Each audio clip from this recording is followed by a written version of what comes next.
Hey, I'm back. Uh, Let me give you guys the link.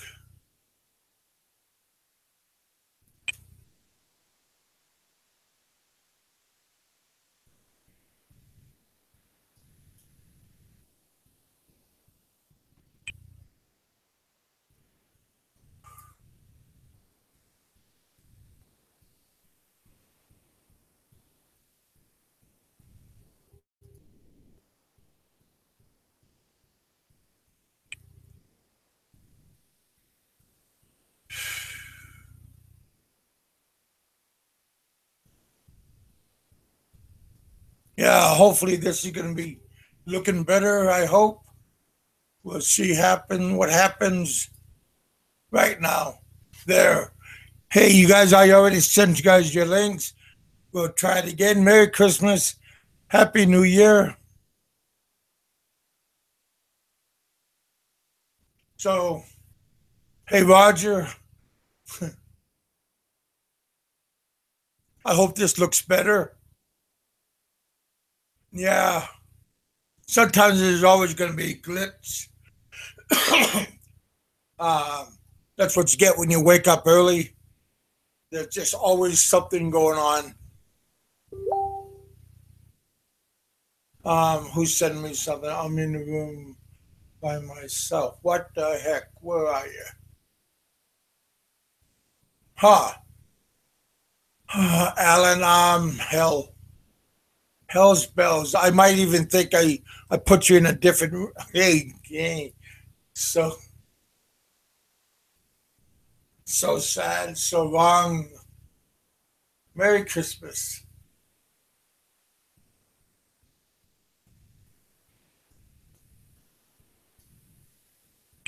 There.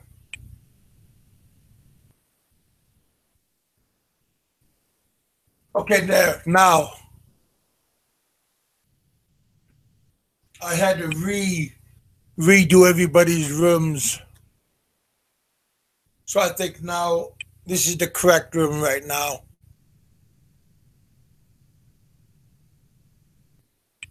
I hope I'm getting you guys. Like I said, it's not easy doing this sometimes. Sometimes when you do things spare of the moment and you think, I'll just go do this, blah, blah, blah. Well, it's all in good you guys intent. There. Hey,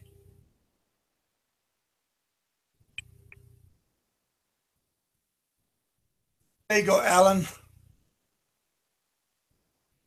Oh, all right, I sent Bob a link. See if Gunn wants to come on. Yeah, I thought I could just send you the old link, but it's making you use the a brand new link altogether. So that's all good. All right, you guys. So this is part two. Part one was well, it was a little bit comical. Do apologize for that part. We never try. We always want to try to get things moving and going in the right direction. We don't want to get things bouncing and hiccups. Hiccups are never fun. But as long as we are moving, that's what counts. And we are moving in the right direction. So that's also good. There we go. Um, Alan, you still with us? Yeah, mate, I'm still here. Okay, buddy. So what? Today's your day off? Yeah, you guys all off for? I'm off until the new year, so I'm taking it easy. Oh yeah, it's party time. I caught your show the other day. Last night I was listening to a little bit of it.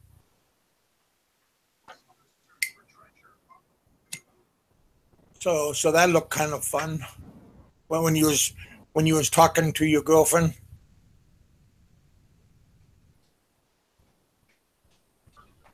Yeah, she's gone off to the province where her grandparents are for Christmas period. So yeah, she's showing me the rice farm and whatnot up there. So it's kind of cool, something new. Look forward to when I head up there to actually go there and see what it's really like. Because I used to kill pigs for a living, they've already put my name down to kill the pigs and chop them up for them. So yay for actually having skills. So, but yes, you're a butcher then, right? I basically worked in it was a factory that mass produced. We were killing around 1,200 pigs an hour. And Wow. I basically did sawman work. So basically, if I wasn't sticking them, I was the bloke chopping them up into quarters, 3/4, 4/4, 5/4. I was basically that guy. That was my job. So yeah, I'm not doing it right now, and I'm kind of glad. But by the sounds of things, I'll be doing it again when I go over there. Yeah, you could open up your own piggery, I guess. Yeah, but the thing is, I like getting paid my Australian income, and when I go over there, it won't be worth shit. Yeah, exactly. Yeah, but at least you're your own boss, so that part is kind of nice. Nobody will mess with you. Hello, hello. You How you know, doing, Fred? Not too bad. but That's just what I was saying yesterday, Kevin. I think Bob Cooper was saying he was getting a pig or whatever from a piggery. I said, why haven't they automated, like, since they love pork so much in the Philippines, like slaughterhouses like the rest of the world? But you said something about they don't buy it as much as, I don't know. I yeah, couldn't. well, not like we do, and not like in Australia, but like especially small towns. Oh, Mhm. shit. Sorry, that was me with the feedback. It's all right. That's okay. Just open up a code one, and we'll just chalk it off. It's what is it, like 6 a.m. there in Vancouver? Well, just Yeah, it's almost 7 now. have an Irish coffee. Well, I could throw tequila in my coffee, but I don't feel like I had that. the bottle. Maybe like I said, I like hot buttered rum. What the fuck have you done with your camera? Is this one too big now? Oh, you look all right on my end. Because well, maybe it's Oh, now it's back. Oh man. there. We go. I had to bring. It was I didn't know why I was so close, and then it was the 3D effect. I mean, not the 3D, but 360 degree. Yeah, I invited a whole bunch of people if they wanted to jump on. I figured done term if you wanted to swing by. I haven't seen him around too lately.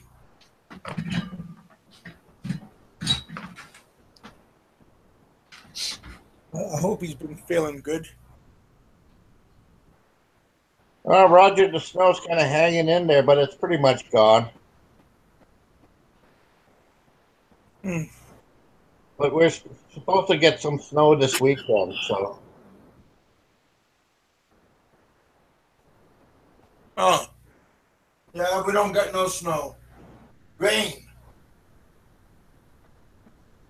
And we got your geese is swimming around in our lake.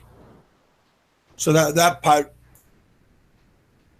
they all come up into our yard and waddling around and eating the crawfish. But my cousin's dog chases them out. Hey, Kevin, does it usually get really cold and snowy there, or is it just like that all the time? I Um, don't really know much about Kentucky, so. well, no, Kentucky does snow, and sometimes it lasts for like a couple of days. But normally, it's like this. It was like this last year. It snowed like maybe three or four times, and then that was it. Oh, what is this one guy saying? Kev, if it probably snows in Kentucky, it probably melts pretty soon, right? Unless you get some kind of big storm or something, right? Yeah, That blows through. yeah. Because right now we are getting Roberto's weather right now from Texas. It's raining over in that direction, and it's going through Nashville, through us going up toward.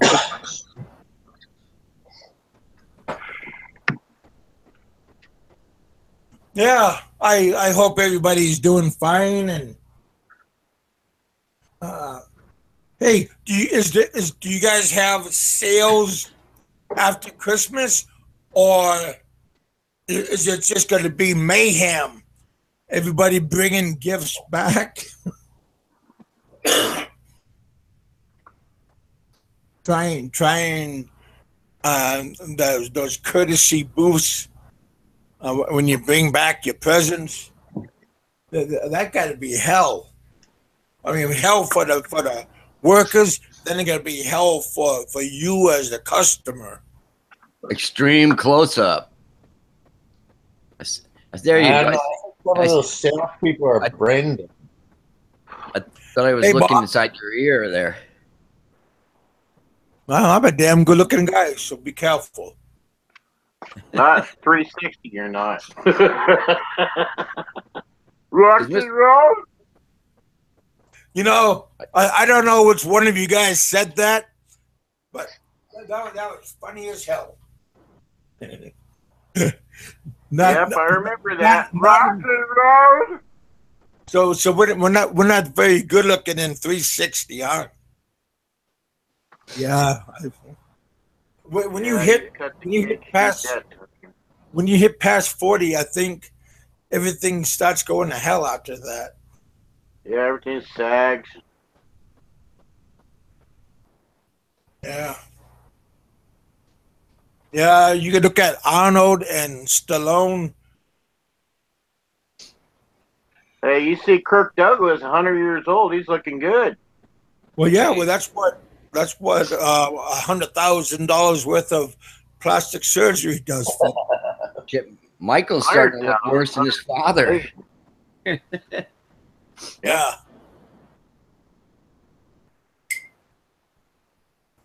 Big Bob. Yeah. Yeah, Bob. Yep, we were just out taking a picture of Richard's brother, the Toad. There's this big toad outside. Oh my God, that's the size of my palms together. Not that big. Wow. Big son of a bitch.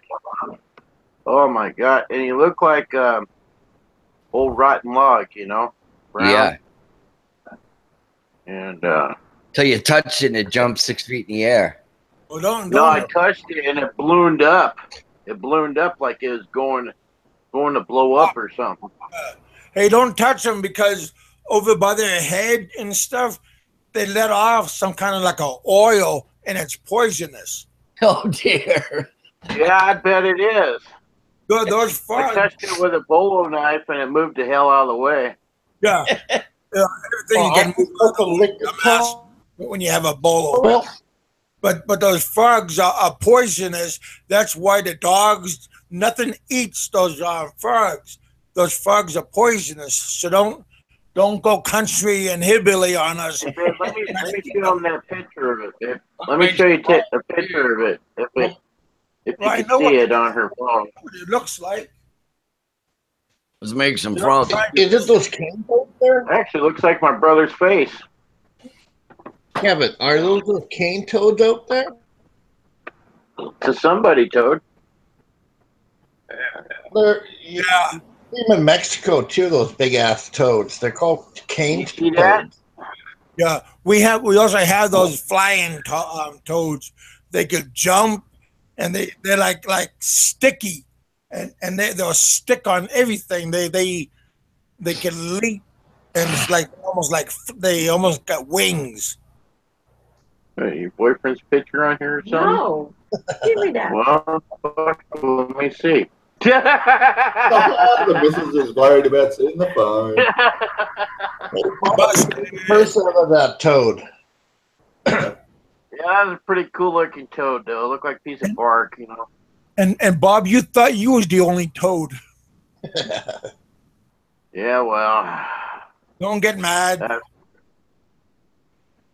Oh, I'm not. I'm kind of disappointed, though. Well, that's part of life, buddy. It will just get I'm worse. disappointed, you know. Christmas started September 1, you know, and haven't heard a damn Christmas song since we had one of our own 2 days ago. Maybe you could sing us a Christmas song, Bob, and it'll cheer you up. Hey, babe, go get that mic. Go get the rainbow mic, baby. Don't make them. Hey, go get your rainbow mic. You never know. He might be a good singer. And maybe he's not. Richard could sing with me. Hey. Oh, I'm not a good singer. This is my Christmas program. I'm kind of remember that part. This isn't like Bob's freak show, okay? Just wanted you to remember that part. I took care of that just a minute ago. Hey, I don't know when and where and how, but yeah, Bob. Do the kids come around singing for pesos? You know they do. Bob's out there with them pretty soon. Yeah, you got that right, buddy. The Bluetooth device is ready to pair. Santa's got a little friend, his name is Dominic, the kid with his little donkey. At least put it up to the mic, okay? If you're gonna have it sing it, put it up to the mic. Hey, wait a second. I'll let my beer sing. It's more exciting. Oh yeah. Oh, hello. Yeah. Everything sounds better with the little. Hello. Oh, hey. Hello. What do you got for me, baby? Bob, I told you no freak show. I will bounce you off there. Well, we could do it quietly. Quiet. We gotta sing this quiet now. Listen to that reverb. The Filipino reverb. Hey there, little Red Riding Hood. You got it going. Wow. Well, I guess we're not going to have a Christmas song, are we?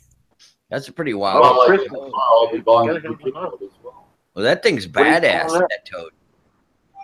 Huh? Haven't you seen one of these? Never. And hopefully not again. It's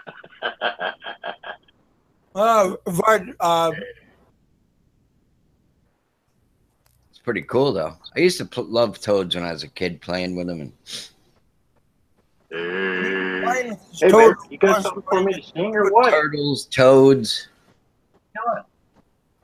You guys want to hear a Christmas song? Not really. I mean, but could be entertaining. How about Grandma got ran over by a reindeer? Grandma got run over by a reindeer. How about Silent Night? Why don't you do a duet with your girl? Both sing. Hey, man, it's like midnight here. Oh, man, hey, I got announced here noisy over 10 o'clock until 10 o'clock. No noisy until 10 o'clock. You know, in the Philippines, they sing till like 5 a.m. All right, go put it away, Miss Grumpy. Hey, Gypsy, how you doing, man? She's lawful. You're lawless. Tell those roosters out there to turn it down, too. Please show us a Christmas. You got a Christmas tree? La la la la la la la la la la. La That's gay. Shut That's it my off. wife's favorite song, Dominic the Donkey. Hi, PW. Good morning, good afternoon, good evening. His name is Dominic, the cutest little donkey. You never see him kick when Santa visits. Oh my God. Child rhyme. Okay, that was for Bob there. Little I Dominic Donkey. muted his ass. Listen to little baby music. Did you guys ever watch that Oak Island program? I think it's on A&E or whatever.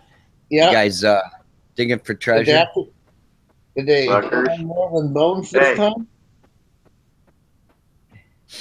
I'm watching that right now. History Channel. Well, Yeah, I'm it's a, trying You to guys turn me off? Huh? yeah. Turn me off? Turn So, me on. so Fred, what's your plans Hello. for today? Mine, I'm just gonna just sit around home. I'm not even going. What is You don't that, a have- fancy bomb, Bob? You don't got to go into the office at all? Oh, it's a Not microphone. today, no. I'm off until the 2nd now. Oh, that's cool. You guys don't have to do inventory and do like paperwork and all that stuff? No, we did the year end's usually done in September. Oh. Yeah, I remember the bars that I used to work at. I'm talking about the big mega bars, and that stuff we happened the day after New Year's, because everything is closed on that day. So that's when we did our inventory on alcohol and everything. So we did And the everything. company I work for, their year November, so we do all our inventory then. And did everything come out okay? Oh yeah, we almost got another boat completed. So Were you lucky to get a what do you like a bonus? yeah, they threw a couple extra $100. That's about it, which is all right. Because some places they kind of quit doing Christmas parties and they quit having like giving out gifts, so they just add like a couple $100 and then that's it. Yeah, no, the company I work for, they don't do Christmas parties. They give a little bonus and a little gift bag, and that's it. Yeah, Usually like a bunch of chocolates. yeah. When I was in the Philippines, my son's mom, the business that she was in, she would get paid, and then they would give her like a food basket, like one of those fancy hams, chocolates, and it's like one of those smoked hams and everything. Pretty cool. Yeah, I don't know. Like a lot of companies, what they do is they give out gift cards now, and I rather take the cash than the gift card. Because the gift card, you kind of restrict it to a specific store to spend the money. Okay. Hopefully not Walmart. I mean, Hey, you get kind of Walmart out. actually, Tigers. haven't even gone to Walmart yet. No. Like, I mean, I've been there, but like for Christmas shopping and stuff, but didn't even go in there. Walmart or Target's pretty good. Fred Meyer's, Zales, Nordstrom's, pretty nice. And then Costco, Sam's Club. They got a nice jacket from Costco last September. I would love to get a gift card to Cabela's. Yeah, that's an out like a camping store, isn't it? Yeah, well, camping. An outdoorsman store. Outdoorsman, yeah. Yeah, Also, because I looked it up online because they advertise for that store out here, and I didn't realize we had one. we got a couple of big ones. One big one in Indiana, and then a couple over where Richard lives. We got a couple in Alaska now that just opened up. Just because I like going camping in the summer, I need some new camping gear. I knew one of these Camping, boat. Kev. I knew one of these kids that had he was a young guy. He had one of those big Cabela Ford. I don't know if it was a 250, 350. It was a huge truck. He had it all lifted up. I think it had to cost him a fortune. Oh, I bet it did. Inside of it. It was like like a luxury car. Had everything you could imagine. A lot of our famous sled dog mussers get sponsored by Cabela's and all these big outdoors like LL Bean, all these big name companies. Yeah. Matter of fact, I got it. I did a ride sled dog belt buckle from one of the races. How long is that race? Oh my God! Well, if you're lucky, 1 week, but sometimes it's like 2 weeks. Yeah, but I think he On the weather. How many miles is it, Kevin? Over Is it 1,000 miles. Over 1,000. Yeah. Non-stop. But you have to stop. You got to make pit stops, and now you got to have to make like 1 day breaks because all these like Bambi huggers, they want the dogs to have a break and all this stuff because a lot of the dogs were dying. Dogs love to run, man. I had them kind of dogs, and I didn't run them. But you get them out walking. I'd take 2 of them out walking with me at a time, man. They pull you down on the street on your face. Yeah, but when you see sled dog racing and walking the dog is going to be a little bit different. But yeah, those dogs are made, they're bred for that. But everybody needs to have a break. No, but what I'm saying is they get into like this zone and trance, those dogs, and they just love it. They don't think of, you just get into what they're doing, and they just keep going. That's why they have a break, because the dogs will run themselves to death. They'll run themselves to death. Yeah. So they had a couple of dogs that died on a spot on the trail, and now they have monitors that are watching everything, the doctors and everything. Well, it's the same thing with rodeos and stuff, People are just totally against the rodeos, but they're so fun to watch. Oh, yeah. Those are tough people, man, that ride those bulls and stuff. Bulls and broncs, yeah. Oh, my God. I think, Kevin, you posted a video on that. You said, these are tough people. Yeah. Getting thrown off a horse or a bull and you're flying about 20, 30 feet. Like getting in a car crash. And those guys get off like no big deal. Get right back up. Brush themselves off. Yeah, Richard. This is women that do that, eh? This is for the 1980 the Alaska Iditarod race.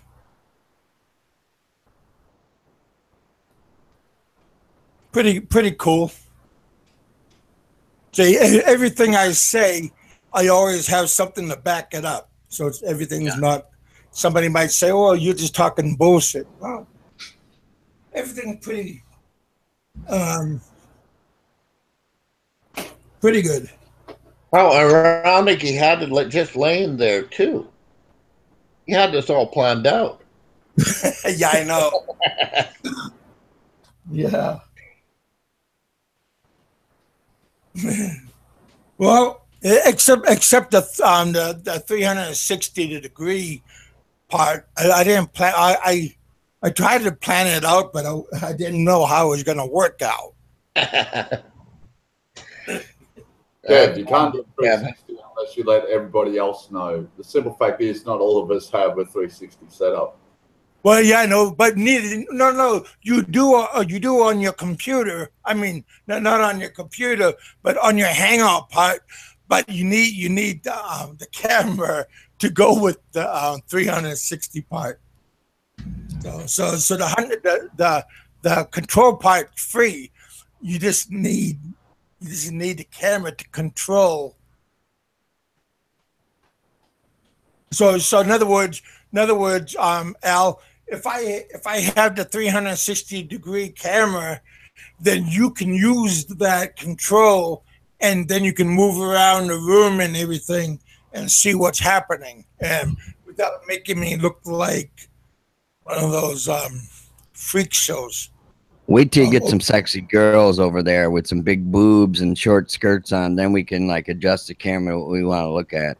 Well, that's one of my subscribers told me when I go back to the Philippines and I have my show again, then I should have these sexy girls and walking around and stuff in different kinds of outfits.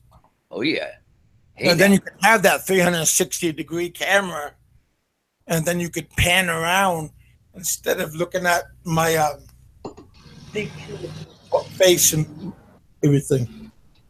Right. Then he has his wife behind him with the frying pan. Folks that are here, honestly, do you believe that a 360 view of wherever you are right now would be a good thing? No, not here, not in my room.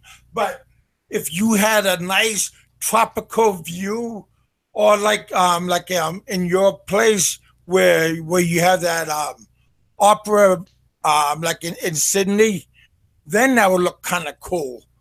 But where I'm at right now, no. But in some nice place, then that would look kind of cool when you're outside. Oh, I guess I could go outside and go down by the lake and then put up that camera. Then that would look pretty cool. Or if I have a boat, like a big kayak, and then put the camera on it, and then you can have those panoramic views. Then that would look pretty cool. Is that a belt buckle? Yeah. Oh, that's nice. Yeah. What's that worth? Oh, for a collectible, probably a lot, because this is from that race period, but from some Joe Smo that doesn't know nothing about Alaska or anything, maybe 50 cents. Hey, Kevin, how old is that buckle? Because Roger says that's a pretty old buckle. Yeah. Said 1980. No, I'm wrong. I got to look closer. It says 1990. Oh. Still pretty old, though.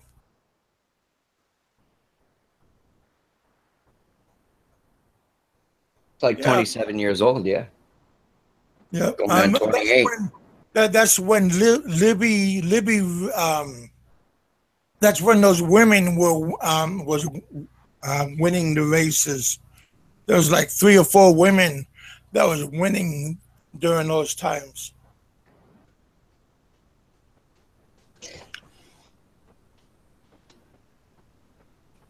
Yeah, I got my dogs, my Siberian Husky purebreds, from a woman. She was a breeder and trainer. She was vicious, man, but she wasn't from Alaska. Yeah, those dogs are very mean. Those sled dogs, those dogs will turn on not on the owner usually, but you walk up there and like you're gonna pat the dog.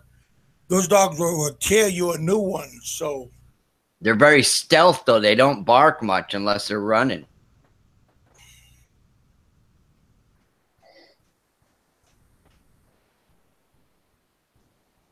Yeah, but you just got to be careful. Those kind of dogs. They're not really like your house dog. Kev, did they use Malamutes for the dog races too, like in the back position? No, they have like their own kind of sled dog breed. I'm not exactly sure what the because they got like Malamutes and Siberians and all these other ones. But I like those kind of dogs are like show dogs. I don't know if they are the true sled dogs now, because the true sled dogs more leaner and smaller. Hmm. Other dogs are like kind of giant size. Yeah, because they got to be like, be able to go a long distance on a little bit of food. You might have 25 dogs on a string, right? Yeah. Pulling a sled. Well, yeah. It's going to be an even number, so like 24. Yeah. So what about the lead dog? Is he the smart one, or she? He's the alpha. Yeah. He's the top dog. That's the one that what he does, everybody's gonna follow. So when he stops, everybody else stops. When he yaws, he'll turn and all this kind of stuff. So yeah, when the owner, when Musher gives the command, then they'll follow. So you need a domineering dog, lead dog. My last two Siberian Huskies. Devin, why don't you have the likes and dislikes ratings on your video, man? Seriously. Come on. Why have you turned it off? He probably did it by accident. Yeah. His stuff around. I think I brought. I like that buckle, Kevin. You can put that in your will to me. I asked for a damn cookie, and nobody's saying, "Oh, Kevin, I'll send you a cookie." I'm going downstairs to get coffee while he rants. I'm not bitter. I'm not bitter. I mean, I did ask for. Well, Kevin, you got to post your address in the comments, and maybe someone will send you something. Well, I had Roberto sent me this microphone. Yeah, but no, you just get in contact me on Facebook, and then. Well, last time I did it, you yelled at me, said I'm going to bed. Oh my God! Stop it. I got two people that was I was sent Secret Santas, not for me, but for my daughters, and I salute you to that, and that's all I'm going to say. I'm not going to. What do you do? That brow, like what my dad used to do when he's cross at you. But I just I got what 400 something people subscribers, and I had two people that came to action, and I'm well, yeah. Well, no, you're 3 subscribers shy of 500. Yeah, I know. So that's not bad. So one person, one out of every 100 people. So that's pretty good. Mike Luna helped me out with my Patreon, and I got two people left on my Patreon, but I mean it's okay. Our God is helping me out. I got, like I said, three people that are watching my back. You guys, I'm not saying who, because they told me to keep my mouth shut. But yeah, I'm not bitter, because there are a lot of you guys. It could even be you, Fred, or maybe Richard, or Alan, Gypsy, maybe Roger. There is people out there that maybe wearing a mask like Zorro, and yeah.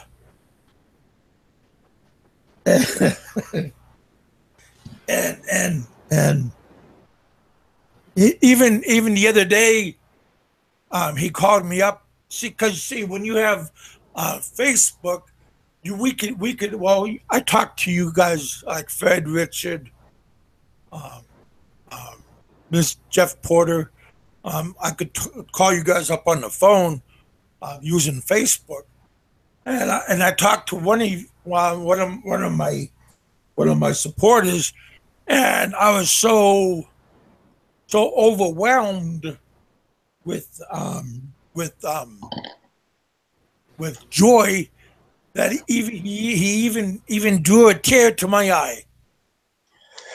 Okay, two eyes. I had tears, but they weren't crybaby like pity sad tears. They were tears because Tears of joy.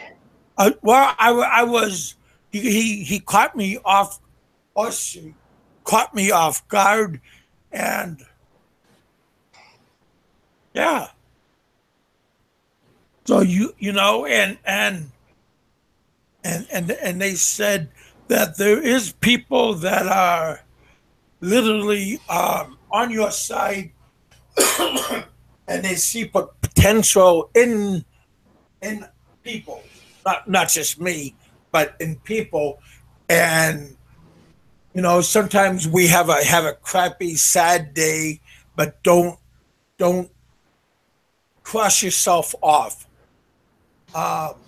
You know, sometimes we fall down and we can get up, brush yourself off, and you know, take a time out, and then you could reevaluate yourself or your surrounding, and maybe try to talk in another direction, maybe.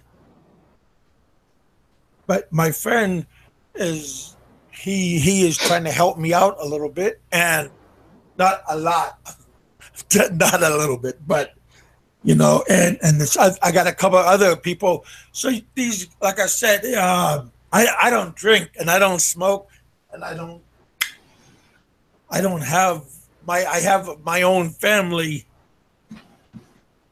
in our land that we are all Attached to. related to, and they all want me to get more focused in my journey, and they told me that, you know, this would be interesting to open up, you know, like what Seth was doing in the Philippines, but have a live show and stuff, and make it a little bit more than, you know, have an outside live cast, maybe out on the beach. Be kind of fun. Be a bartender. Having the show be a bartender. Have people, audience on the side drinking and talking. That would be kind of fun. Yeah. So there's always something, and he told me that for me to talk to immigration, Philippine, over in Washington, and rediscuss my dilemma, and they will work with me. So, yeah, you know, sometimes people can make things look a little bit more shinier, because when you look at things in your eyes, you might have like foggy hope, but when somebody else looks at it and points it out to you, then you could see things in a little bit more of a sparkle instead of a fog. So yeah, there's a lot of people that is in your corner if you let them in your corner, and yeah, Richard, Fred, Alan, I consider everybody my friend. You know, Roberto, because here we have everything on the same thing in common. We like the same we like the same island. We like the same trees, maybe same food. We like the same brown female women. So we have a lot of things in common, even though maybe we say we don't, but we all do. Oh yeah, there's nothing wrong with having something same and something related. And my friends they want to see me there, maybe next door visiting with them. So, yeah, they have goals, and maybe they want to see me with them, not with them, but you know, having a good time with them there. So yeah, um, 2018. You never know what's going to happen. So, but keep going forwards. Yes, we do love. Yes, we do. I love Filipino. Well, that would be nice. That would be nice too.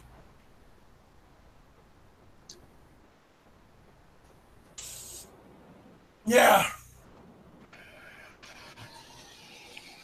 I see the guys in the chat talking about Bitcoin. I heard something recently on the news, but I didn't hear any full report on it. But it seems like, I don't know if it's the European Union or the British, seems like they're trying to take down the currency because they're saying that it can fund terrorists and all that kind of shit. Did you guys hear that?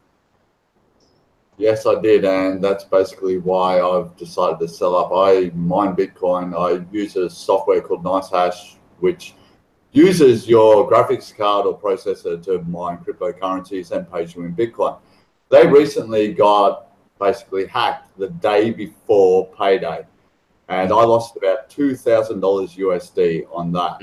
Mm-hmm.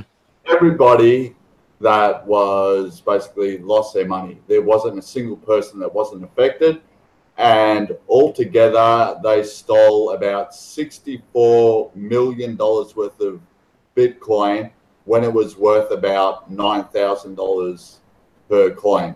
At the moment, I believe it was up to 18,000, close to 20, but today it's dropped from 20 to say $16,000.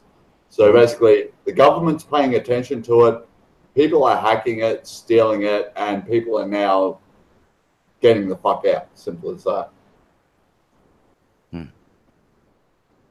I know I heard Bill Gates say he believed it was the thing of the future himself. So, well, yeah, it may be the thing of the future, but if somebody can so easily hack and steal $64 million, yeah, and this is not the first major hack they've had. So if it's already happened once, twice, 3 times, then you start to doubt cryptocurrency and start to rely on gold, silver, and oil, which is always worth some. gems.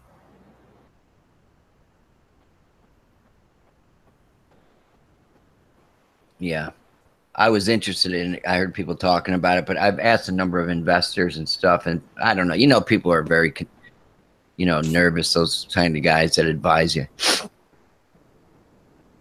In all honesty, if you bought it at $1,000 or even $500, you'd be a happy man. Simple as that. Or if you're one of the people that started at the start, you'd be a happy man. But the simple fact now is the government's paying attention to it. It's not what it used to be. Simple as that. As soon as the politician's getting involved, it's gonna get fucked up, right? Exactly. Here in Australia, they're already trying to discuss people having to pay tax on the income they make from it. How they do that, I don't know, but that's what they're discussing right now here in Australia.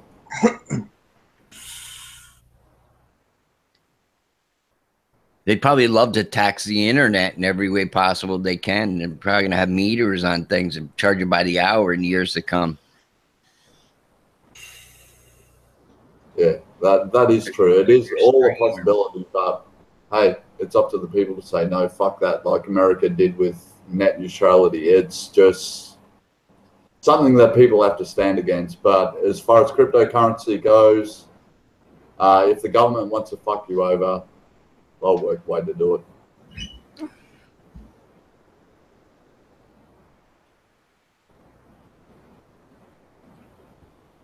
Yeah, I'm not very familiar with the Bitcoin, so I can't afford it, so I'm not very interested in it. Yeah, it's one of those things. Either you are into it or you're not. Simple as that. Yeah, I can understand it. Anyway, let's start the next topic because there's a lot of awkward silence.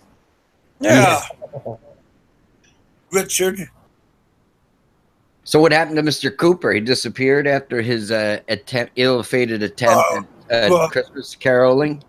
The jolly old Nick, maybe. I thought he would at least have his St. Nick hat on. I did, but... You did, yeah. Yeah. Yeah.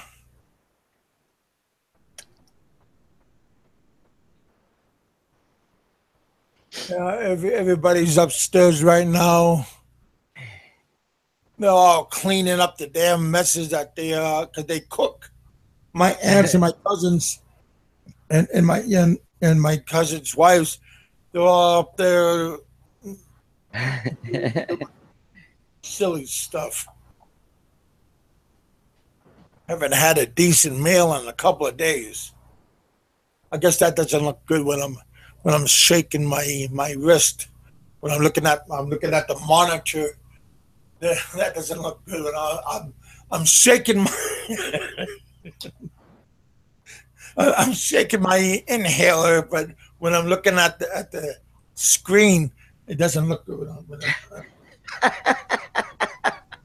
John Doe's in the house. He says a real Santa isn't toothless. You know, but I mean, what's his name? John Bon Jovi Doe. Hey, John Doe, be nice, boy. Okay, don't become extinct. Vagina is lami. That means yummy in Cebuano. Actually, it's a shortened version. It's kalami that they shortened to lami. I only know certain words that benefit me in the language. And what benefit, Richard? Huh? Don't be a selfish guy, huh? I know it. You could share a little bit.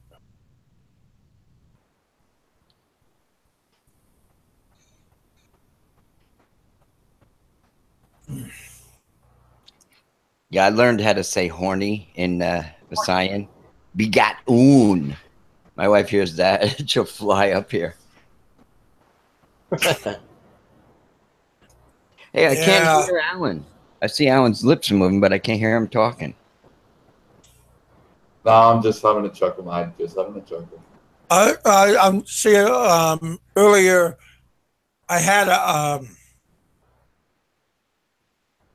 I think it was 15-second delay for if somebody said something stupid.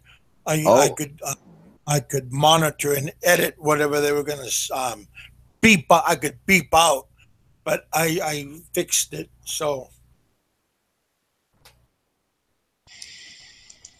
and I also put down if somebody's yakking for like over 60, maybe 70 seconds. They get beeped out, and then another person. Correct, Gypsy. Mollybog in this Tagalog. Yes, correct. That means horny too. Yeah, Mollybog. Yeah, Malibag. Yeah, yep. Yeah, here. Yeah, you say boobs. Suso. Their ass is Puet. Pwet, I believe. Labut in Visayan. If any wives are hearing this, forgive me. Their girlfriend. I know my wife can hear me, and she'll say, "You are bastos." Yeah, why you learn all these kind of words? I just listen to what people are saying. What kind of people do you hang out with? That's what I want to know. I don't think What I- Mormon. I don't think Mormons. I don't think so. Hang out with good country folk like me. Or John Doe, he would be fun to hang out with. Yeah, John, he's putting a 15-second delay on you, man. He's gonna censor your ass. Because that's what happens. Hey, Gypsy, are you in the Philippines or are you stateside or where you at now? Or are you going to get ready to go to China? Yeah, exactly, Rod. Yeah, us guys, our way our mind thinks. We want to get right to business and know about the. Yeah. Yeah, but remember the other day. I'm sorry, Graham. I wouldn't say that.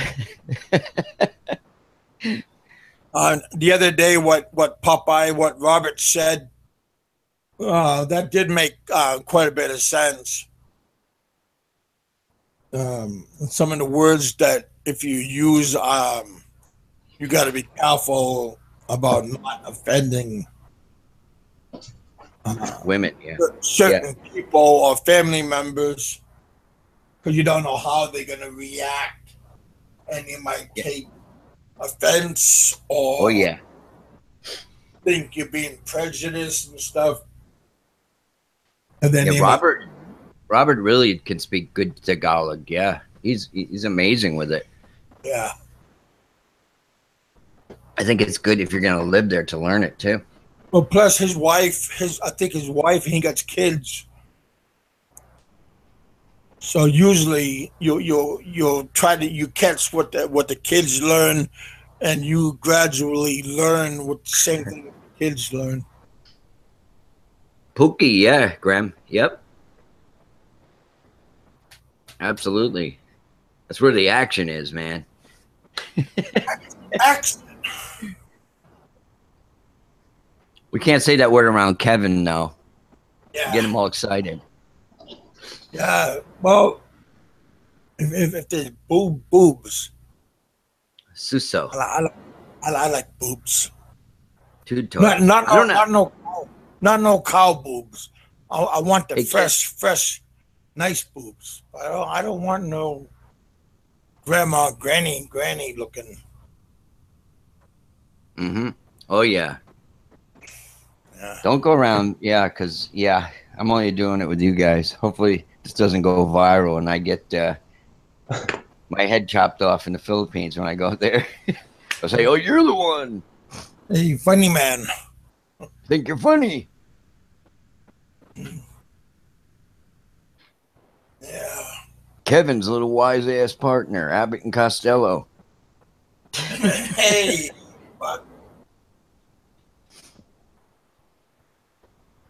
Yeah, he could have been a little bit more.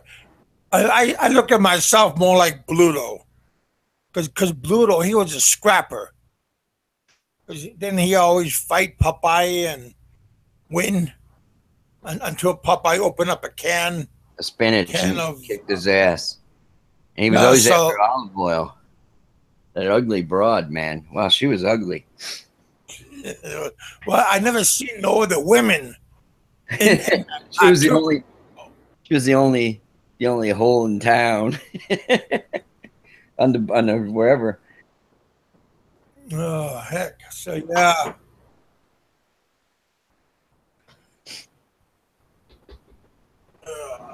And who was that guy?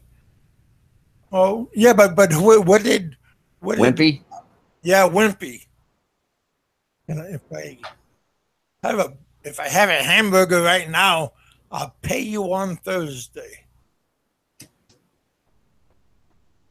Wow. But if you remember right, 50, 70, maybe 50, 70 years ago, Popeye cartoons was very nasty and dirty and foul language. Really? Yeah, yeah.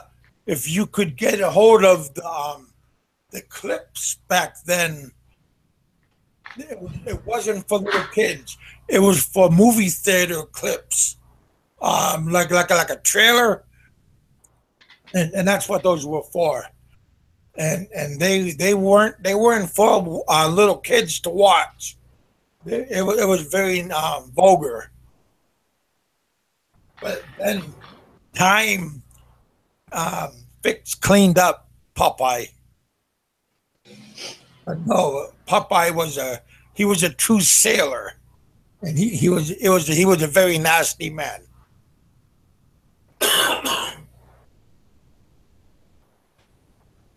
Hmm. Well, just like that mythical man Samson.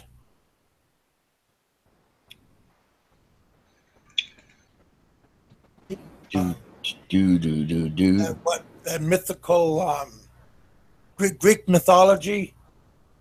Samson and Delilah. I think that was in the Old Testament. Samson. No. Who's that one guy? Hercules. Yeah, Hercules. He was no good guy back then. He killed his wife, killed his family, killed everybody, and then he found God and he got religion, asked for forgiveness. Really? Then he became a good guy. Yeah, You know, yeah. Look it up. He was a rotten fucking man. He killed his whole family off.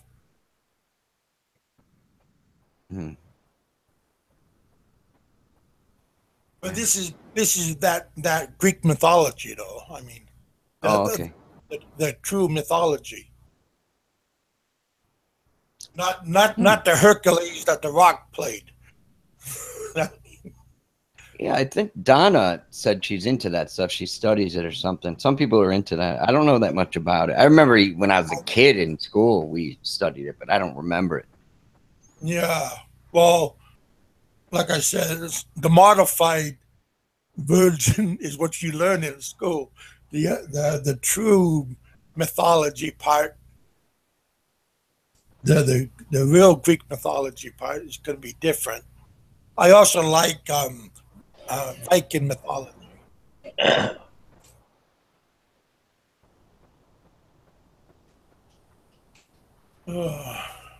Yeah, historical things are pretty cool.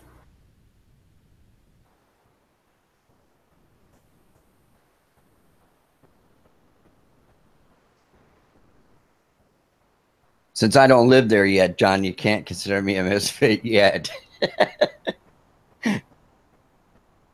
Live where, Rich? In the Philippines. John Doe said all the guys, the vloggers from there, misfits. Hey, Mikey 550 is going to misfit.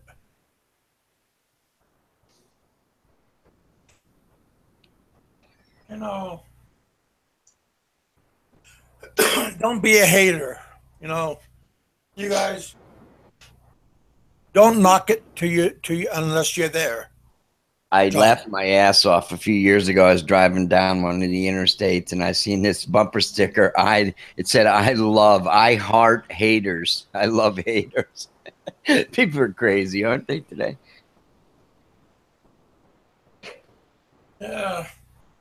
You never know what they'll come up with. It just gives you a good laugh sometimes, you know. Well, that one guy, that Vegas shooter, he was a hater. So, did they ever find out what his motive was? Who he hated? And it seemed like he didn't like any of it. John Doe. Country music. He didn't like country music? And John Doe. I mean, really. He thought John Doe was going to be at the country music. I mean, that investigation seemed to have just died off and gone under the carpet. That's good. They shift the media somewhere else to take the focus off it. Yeah. Yeah. Yeah, it's just like with all the hurricanes, like in Texas and at Florida and stuff. You hear all about it, and suddenly it stops, and you hear about something else going on because they just take the focus off. Because, you know, you don't know what's going on with the rebuilding or what's going on anymore.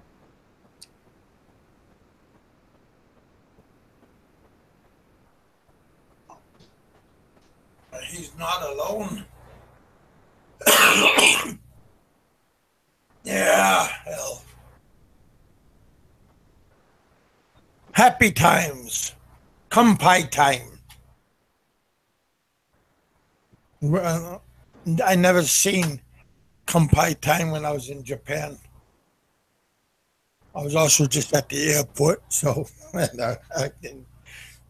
never left the airport.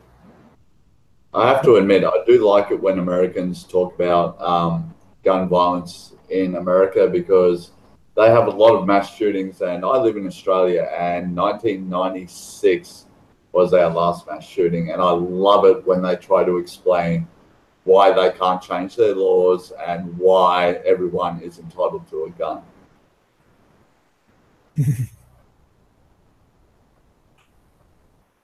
Nobody going to open that bag of worms? I'm not American, so I can't open it. So, what was it? Sorry, I was looking up that expression that Roger Miller was saying about out Indian. I didn't understand that. So, what were you saying, Alan? Basically, what I was saying, you were talking about the Vegas shooting and whatnot, mass shootings in America, and how the media. The gun laws. Yeah, the gun laws. Basically, here in Australia, 1996 was our last mass shooting, and after that, we changed our laws. And America seems to have the attitude, no, you can't, because some bloke wrote it on a piece of paper a long time ago. Mm-hmm. Oh, yeah, yeah. Yeah, oh, yeah, like, the Second Amendment, like John Doe saying, yeah, yeah. I don't know. I can't own a gun where I live. I live in New York, so a lot of states you can't own guns. Well, John Doe does, but he lives in the city. You could own a gun in the city, but you can't own a gun in the countryside? Well, it's very, very hard to get. Very hard to get all these background checks. I don't know how these criminals get guns, to be honest with you. You know, a friend of mine got a pistol, and he's a farmer. And actually, he's divorced. And they actually, when they investigated him, they went and they checked his ex-wife. And he was smiling because he said she actually, the investigator said that his wife said it was okay that he had a gun. You know, you have to have really solid references. But so I don't understand how these people get guns. I really don't. It's crazy, people, because it's very difficult. Yeah. Also, from an Australian point of view, we always hear the Chicago argument that Chicago has the most strictest gun laws there are in America. Mm-hmm. But my argument to that is if you own a gun and it's an illegally owned firearm, where would you get the best bang for dollar, basically? Where would be the best place you could possibly sell it if you could get it there? It would be Chicago. Black box. Oh, yeah. You could just sell your gun out of your back of your car. Buy a gun, sell your gun. So here in Australia, people think we cannot own firearms. The truth is we actually can. Where I'm living right now, I could go and register for a firearm and go for a license for it. But people believe that no Australian owns firearms. We do. We sold back a lot of firearms just to cut down the mass killings. Simple as that. Yes, here in Australia now, nutcases have worked out cars and buses and trucks work just as well. But yeah, just something that here in Australia we can't comprehend. The gun laws there, that you must have a gun, you have the right to own a gun, and if your next door neighbor doesn't own a gun, point out the fact that they don't, so they get shot and not you. Yeah. Yeah, there's a lot of crazy shit in America, that's for sure. The Wild West. Friggin' nuts, yeah.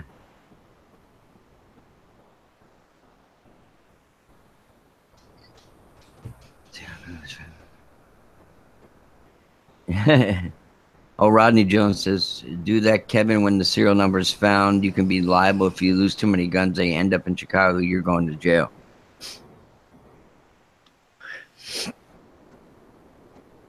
I haven't even shot a gun since I was a teenager. I used to go hunt with my uncle. I was doing a lot of drugs then, and he was trying to take me out in the woods, teach me how to hunt animals and shit. So, yeah, I've done the same here in Australia. Basically, you go out with family, you go out bush, you fucking go up to the reefs, you throw some fucking rocks in, you stand outside the reefs with a fucking 12 gauge, and you shoot whatever fucking bird flies out of the reefs. Yeah, we've all done it at some stage. Yeah, I did the bird hunting. The things scare the shit out of you when they come flying out of the pine trees or whatever, you know? Yeah. Trust me, I almost ended up with a broken shoulder because the first time I fired was a double barrel and I held it about a fucking inch away from my shoulder and I wound up on my arm. Yeah, they kick, huh? Yeah. Yeah, they really do. Alan, you know what I find is cool? I see people posting these, the people toying around the kangaroos. Those things are badass creatures, man. People, they come after people golfing and stuff, and they run after them, and then people like, they grab dogs, and this one guy had to save his dog, and then this one guy was like boxing with the kangaroo, and the kangaroo wouldn't back down. Yeah, he threw a sweet right into the kangaroo's jaw to make it fucking back down. Trust me, here in Australia, if you can see it, it can kill you. If you can't see it, it'll probably kill you as well. In our oceans, there's sharks. Out in the outback, you got snakes, you got spiders, you've got everything you got to worry about. It's a badass country, man, with all these creatures. Yeah. Hey, Richard, how do you like this one? Let me see, Kev.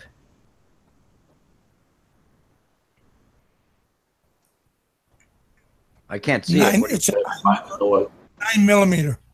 Oh, you get a 9. That's nice. I wouldn't be able to have it.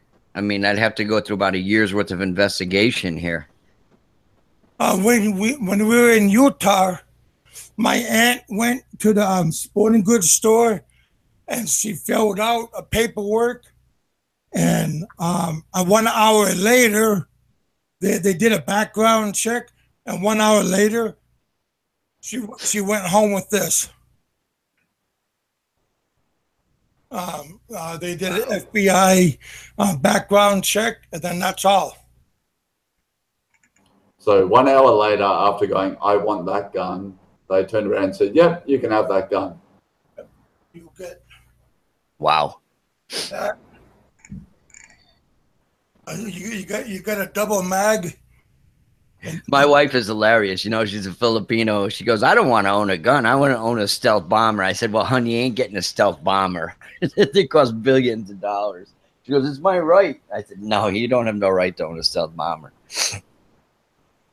You want to see crazy shit? You look up the biggest firearm a Russian can own. They're like fucking anti-aircraft fucking shit they can own over there. Holy shit. Well, what are you going to do with the aircraft gun? Man, anybody walking on your fucking property, they're obliterated into a million pieces. I forget the YouTube channel, but there was this Russian bloke. He used to make videos of just guns obliterating shit. I used to watch his channel all the time. I forget what his name was.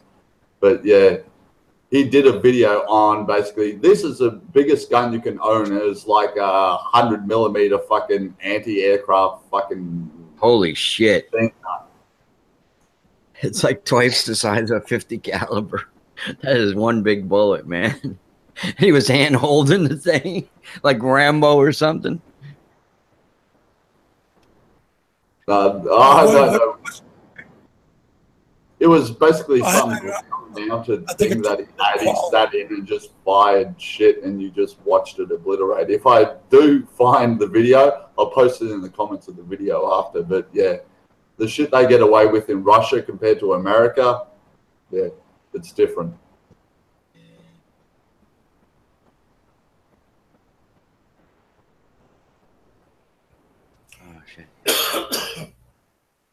shit, I can get in trouble for fucking owning a 22 or a fucking air rifle here.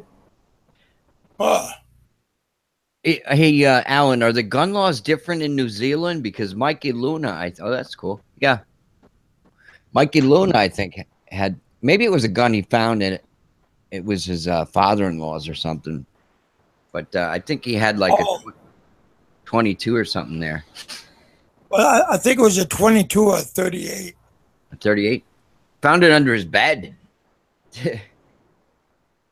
Imagine your wife's cleaning one day, she pulls it out. All right, mother.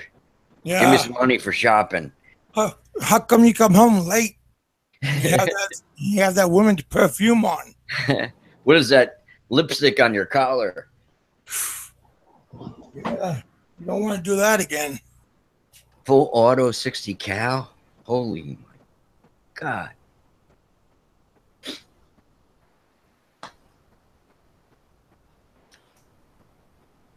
Yeah. Yeah, guns are pretty good.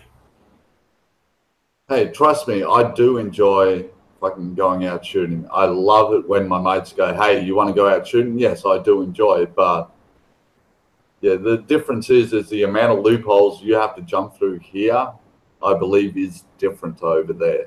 You have to have a real genuine reason why you need to have a firearm. Mm-hmm. So, like, you just showed us a 9mm. Yeah. What was the reason your missus had to give to explain why she needed? No, that's my aunt and home protection. So, okay, in your in the state your family member lives, do they have I believe it's castle state, where basically if someone breaks into your house, you can fucking blow a hole in them? Because Yes. I have a Yeah. Utah. Even Yeah, in New York, and they got to die on the property, not across the road. you got to be in the house in New York. Yeah.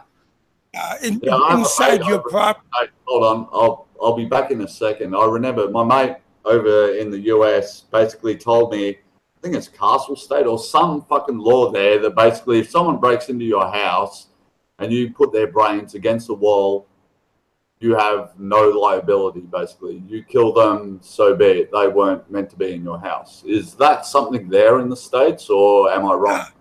It might be specific That's to a home state, invasion. you know, but you know, these friggin' crafty lawyers here, man. It wouldn't be something I want to happen. I'll tell you that.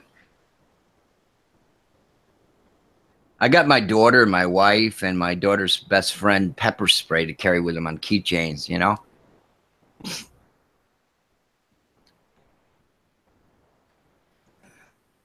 Yeah, but my aunt got it, but it was really for my cousin. But my cousin just wanted it. If he could go out target practice, but he was telling my aunt just to get it for home protection. That was his excuse. But he just wanted to go. I found the plate from where my mate was, and this was a number plate he sent me from America. Live free or die, New Hampshire. I'm like, what the fuck? Here in South Australia, it's called the Church State, and Victoria is called the Garden State. And I read this number plate, and it says, live free or die, New Hampshire. And there he explained to me that if someone breaks into his house, he can legally kill them. That's where you live? Yeah, it's a tiny little state, New Hampshire, near Boston. Yeah, near Massachusetts. Yeah. It's so cold there. I don't think too many people are heading there. Criminals, anyhow. It's way up in the north. Seriously, because I do have people that are over in the States, and yeah, it's like, wow, really? That's how it works over there? It's like, okay. There's different laws with each state, you know, and it's... oh, you got a moose on there. I think different people go, if people like guns and stuff like that, they'll go to certain states. I don't know. Texas is one of them, right, Kevin? And where would be another one? Certain Utah. States, yeah, certain states, Alaska. like New York and California, you know, the immense populations here. They have populations of in New York and California of some countries, and they don't. I don't know. It's a mass of humanity. It's hard to control all the people. It's amazing they even get along. If you've ever been on a subway in New York City, ask John Doe. Oh, hey, Jerry. Merry almost Christmas. Yeah, Florida's gotten a huge population now, too. West Virginia. How about Tennessee? Can you own guns in Tennessee, Kevin? Yeah, because they got a lot of hillbillies there. So I don't know why not.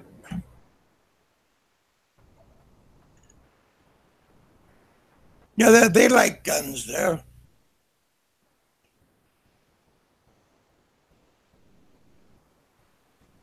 I think so. Yes, there's a lot of people here, man, Rod. There's a billion in China, but I don't know. Those people are little people. In China, huh? I don't know all of them, but there's a lot of them there. Gypsy's going there pretty soon, I think you said.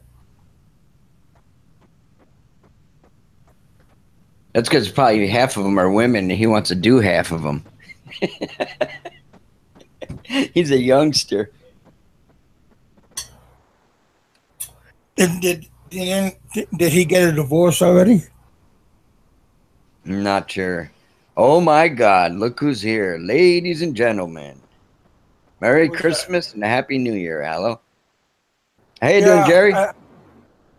I sent Aloe. Holy cow! Hey, that Aloe. is one tiny man. Actually, my mom. Up here, I'll just leave the station channel open. I got some things I got to do. Okay, Fred. Aaron, you guys married. If I don't talk to you till then. All right. Yep. Have a good one, bro. Talk to you later on. Yeah. I'll give you my address a little bit later. Coming up in February. Okay, so is mine in January. Mine too. Yeah, I'm going to be busy that day. Okay, you guys take care now.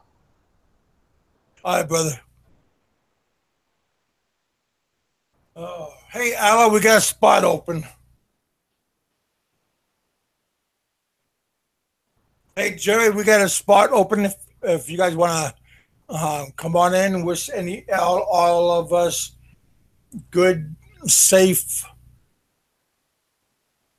nice people, God-fearing, gun-wielding. Oh, where's Terry at? I didn't see him at all. Terry is in Davao, and what is it, like almost midnight there now? I don't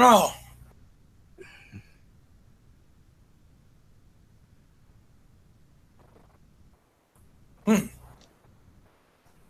Oh, so you guys are gonna go to a Christmas party pretty soon? Yeah, my wife was gonna go over and help a girl. You know, she's kind of a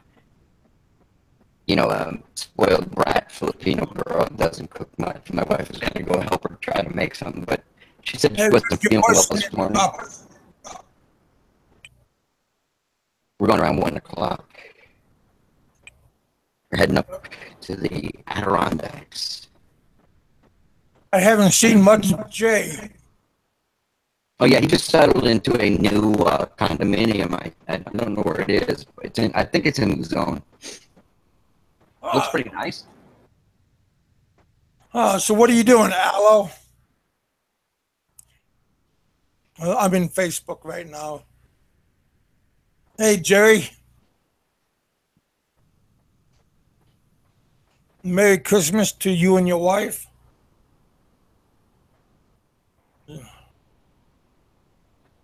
I wish you guys Merry Christmas, Happy New Year's. Oops, I gotta you go and come back, Kev. Better. May you have a better New Year's than this old year. always nice to have a new resolution.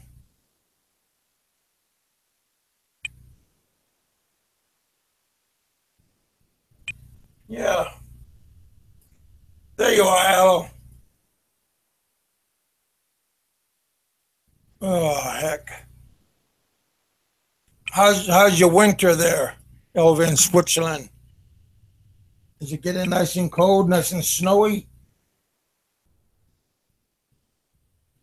Did you get any good reindeer meat yet?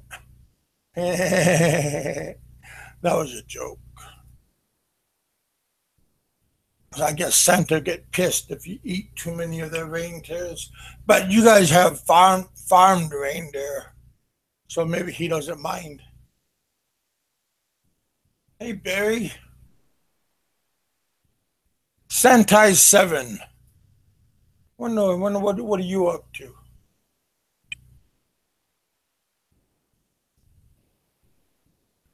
Yeah, Danny, what are you doing, brother? I still haven't gotten no Christmas card from anybody. And, oh, I got one from my sister and my aunt. My aunt didn't mail me it. She just gave it to me under my door. So I guess that.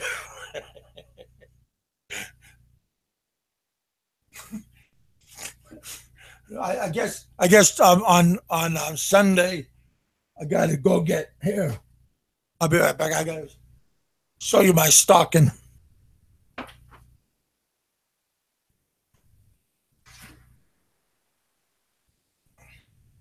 Shit, you're leaving me here? What do you want me to fucking say? I'm the only bloke here. Yeah, go get your fucking whatever the fuck it is. Oops, beep, beep, beep, beep. Anyway, yeah, hurry up and get back. I'm just filling up silence. I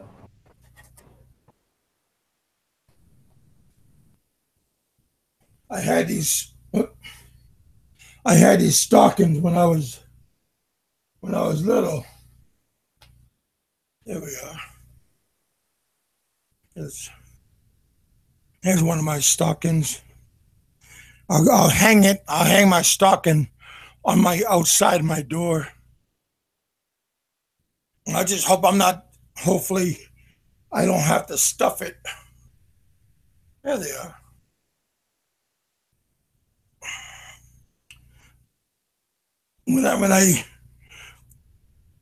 My mom, I got this from my mom's hope chest.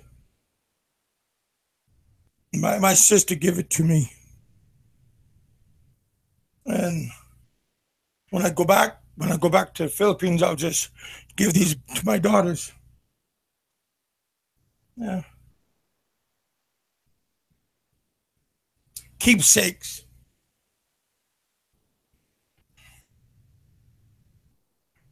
Oh heck. Oh shit. I'm sorry. I'm looking at the wrong cameras. I don't know what I'm doing.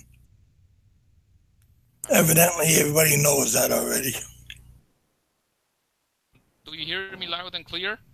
Hey, my buddy. How you doing, man? About you? Yeah, Aloe.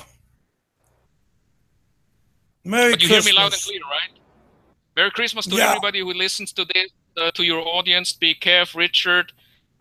Everybody else who is on the panel right now. I heard that Jerry is also coming on the show.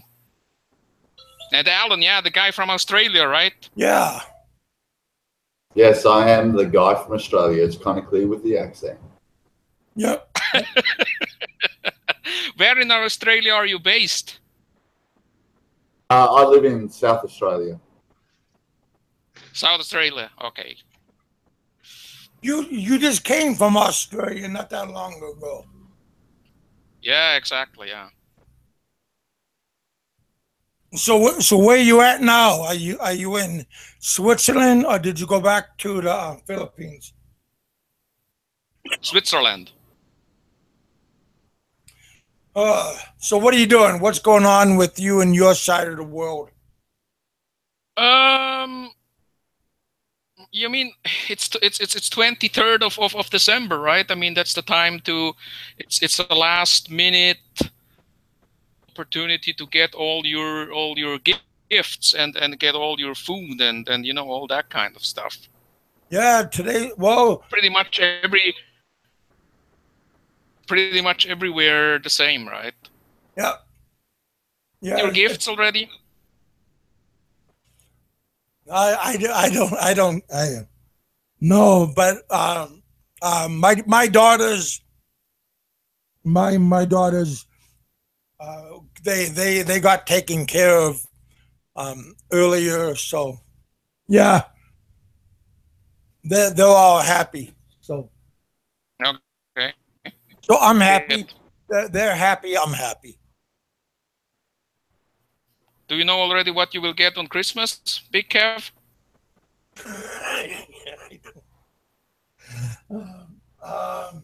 Yeah, I'm not going to get a hangover, and I'll get up in the middle of the night, go take a piss, and then probably limp back to bed, jump back to bed, and go back to sleep. That's what I'm going to get. They're all happy. Okay, good. Yeah. Jerry Godanian is on the panel. Jerry, tell us a little bit about your pension and your financial situation. Come on. You asshole. Like, come on, what did you follow me on here? Or wait, did you get on before I did? I didn't even see you on here. Followed him, I think. Is this abuse again? Big Kev, I'm going to flag your video here. This is abuse. You know what I mean? I'm going to have to talk to YouTube about it. Hey, be careful because John Doe might be behind you. So be careful. Yeah, I'm sure. Yeah, he might sneak in through the back door, right? Yeah. He'll come down on the stripper pole. Well, hope everybody's doing well for the holidays and just having a little fun, right, guys? That's what we're here for, you know. Yeah. We are here for your entertainment. You know, just to answer Alo's question, I'm just saving my pennies so when I move to the Philippines, I'll have enough to live on, Alo. You know, I want to be like you when I grow up. I want to be like you when I grow up, if I ever grow up. Be a world. But Alo, did you have a good time in Australia, man? I saw some of your vids. It looks like it was pretty nice there. Yeah, it's a nice place, nice people, and go back there again. Maybe in a couple of years, maybe even next year. I do not know yet. Oh. But yeah, I liked it a lot. You guys got relatives there? Yeah. You got relatives there, or some? The first time. You and your wife? No. Oh. The first time that we have been there, but definitely not the last time because it's actually really a nice place. And I actually heard that Jeff Porter is also planning to go down to Sydney. I think somewhere. Sometime in 2018, right? Maybe Gypsy Walk knows more about that. Maybe he mentioned it to him as well. Was it expensive there, or just basically Western standards? Right? Western standard, and they say that Sydney is one of the more expensive places. Yeah, you know, the more expensive place in Australia, and if you look it up in you know these international travel sites and living expenses blogs, blah blah, on the internet, it often says Sydney is a very expensive city, but it's pretty much like in Switzerland actually. You know, I must say, even if you go to restaurants and you know, you buy a beer or a meal, it's pretty much like in Switzerland, so not really a price shock. Yeah. I see your editing skills are getting better too. Was that you editing your videos, or is that somebody else doing that for you? Actually, I need to give credit to one of my fans down under. Seems that I get really along very well with Australian guys. I must say. How about Australian women? No, he gets along with Australian guys. Yeah. Seriously, you do not want Australian women. Here is an Australian saying, you do not want an Australian woman. Simple as that. No, he's looking for an Australian guy. You got to know Aloe. If you know Aloe, he's looking for guys. He's joking. How do you like my new avatar, by the way? Well, I wonder if his wife will allow that. Though. I don't know. I like the Joker better. Yeah, the Joker's a lot better. Looks like you got hit in the nuts in your eyes. Yeah, he does. Seems like people like the Joker better. I don't know. So that's what I heard, but again, yeah. You know, I mean, that's my new name now. I mean, some people call me the Joker. The Joker, you know, because I went to one of these live streams, I think like a couple of days ago, and I did what I always do. I did what I always do. I left a few comments, and somebody got really pissed about that. Oh, you got pissed, or you got butthurt, or something like that. Were you on the show, LO, or were you just commenting? No, I was just in the live chat. I was looking for that. I couldn't find that show. I wanted to see what people were responding. I know. I was just in the live chat, and that I told Popeye. You know, I told Popeye. Yeah, I don't know. Were you out of didn't like it. Were you out of control? Are they still mad at didn't do anything. I mean, I was, as I said, I just told Popeye a few things in the live chat. I think it was on Baba's show. Oh, you got pissed off. Well, it is what it is. I mean, everybody knows, you know, how you act when you're on these live chats. So what's the surprise? I think was there a couple of women on Bubba's show? Is that what the problem was? Because I think he's been doing. Yeah, I think so. Bubba's been doing shows with I wasn't listening. Actually, I was not listening to the show. Oh. Listening to the show. I mean, who does, right? 3 guys. You were just having fun. I mean, actually, I felt like I might leave him a message on Hangouts and ask him if you really block me, who will be the other 2 guys who will listen to your show then? Well, it can't be me because I'm already blocked from his channel. So, but that's okay. I'm good with that. So, you got to go to shows where you're welcomed. You know, and I think we're welcomed here. Are we? Well, I don't know how you guys got on, but it's okay, I guess. I mean, you can kick us off at any time, you know. I just want to know your secret, how you got on. Then I don't know. We got connections. You know, you'll have to ask Aloe that. He's got the connection. I need the same connections. The connection I had early. What's that? We know Richard. That's how we got on. I know Richard, so I was able to get on. You must have crashed the party. Evan wants to be a party crasher. Hey, Aloe's a wedding crasher, from what I hear. Yeah. Yo, man, I heard that. I also heard that, you know, because I went up to Baguio once, and I was at the hotel there, and it happened. I mean, there was also a buffet, and then in the background somebody got married, so they called me the wedding crasher. And somebody said that I would be going up there with my beat up Honda or something like that. I mean, the Honda is like that. During that time, the Honda was like 3 or 2 or 3 months old, so there's nothing about it being. Hey, he got you there and back. Did it get you there and back? Did the Honda get you there and back? Your destination?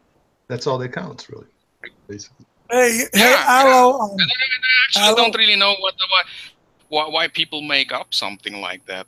You know, if the message is that I'm kind of like a poor guy, or I can't afford going to a hotel, and I have a lousy car, and if the message kind of is like, look, I'm better than you because I drive a BMW or something like that, at least I do not need to save money to go back to the Philippines. I mean, what kind of loser would that be, right? Right. Well, I gotta save money, so.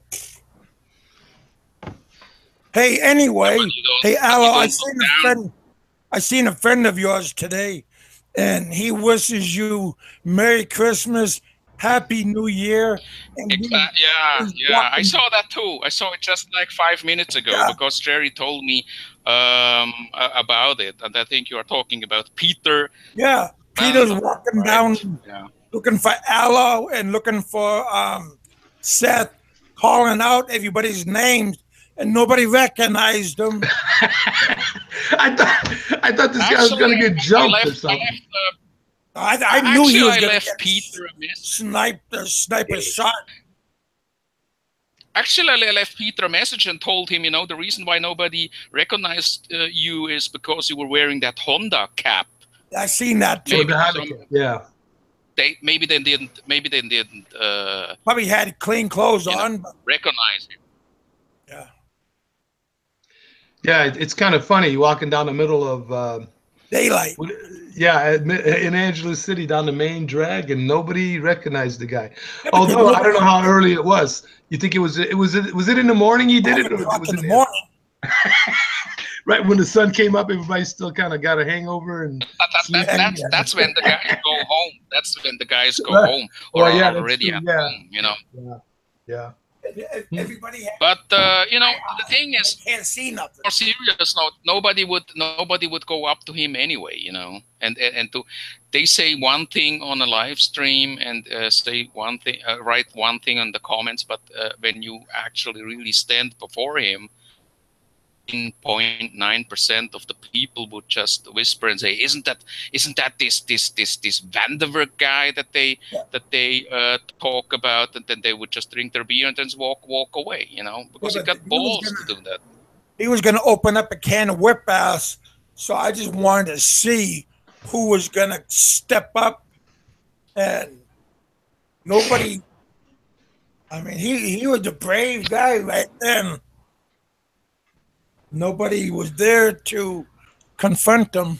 Yeah, nobody was there. Again, it depends what time of day it was, they got to be some Philippine lady boy, and somebody had to know, and somebody had to recognize him. Nobody had that much pie eye that they couldn't see him. You would think, but who knows? Maybe Peter was just walking down Fields Avenue, was looking around if somebody is having breakfast or not, and then just walks by and say, "Hey, look, I'm here at Fields, and nobody is beating me up."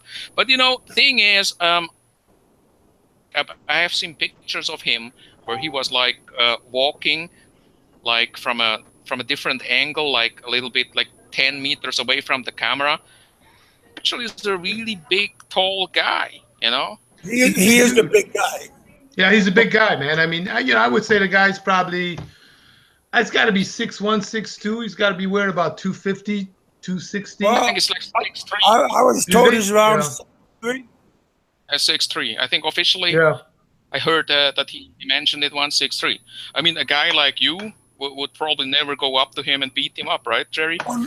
I wouldn't mess with the guy. I mean, you never know. I mean, if I had to, I would. I mean, again, I fight to defend myself. I don't go out looking for fights. Now, if I saw you walking down the street, Aloe, if I saw you walking down the street, now that's a different story.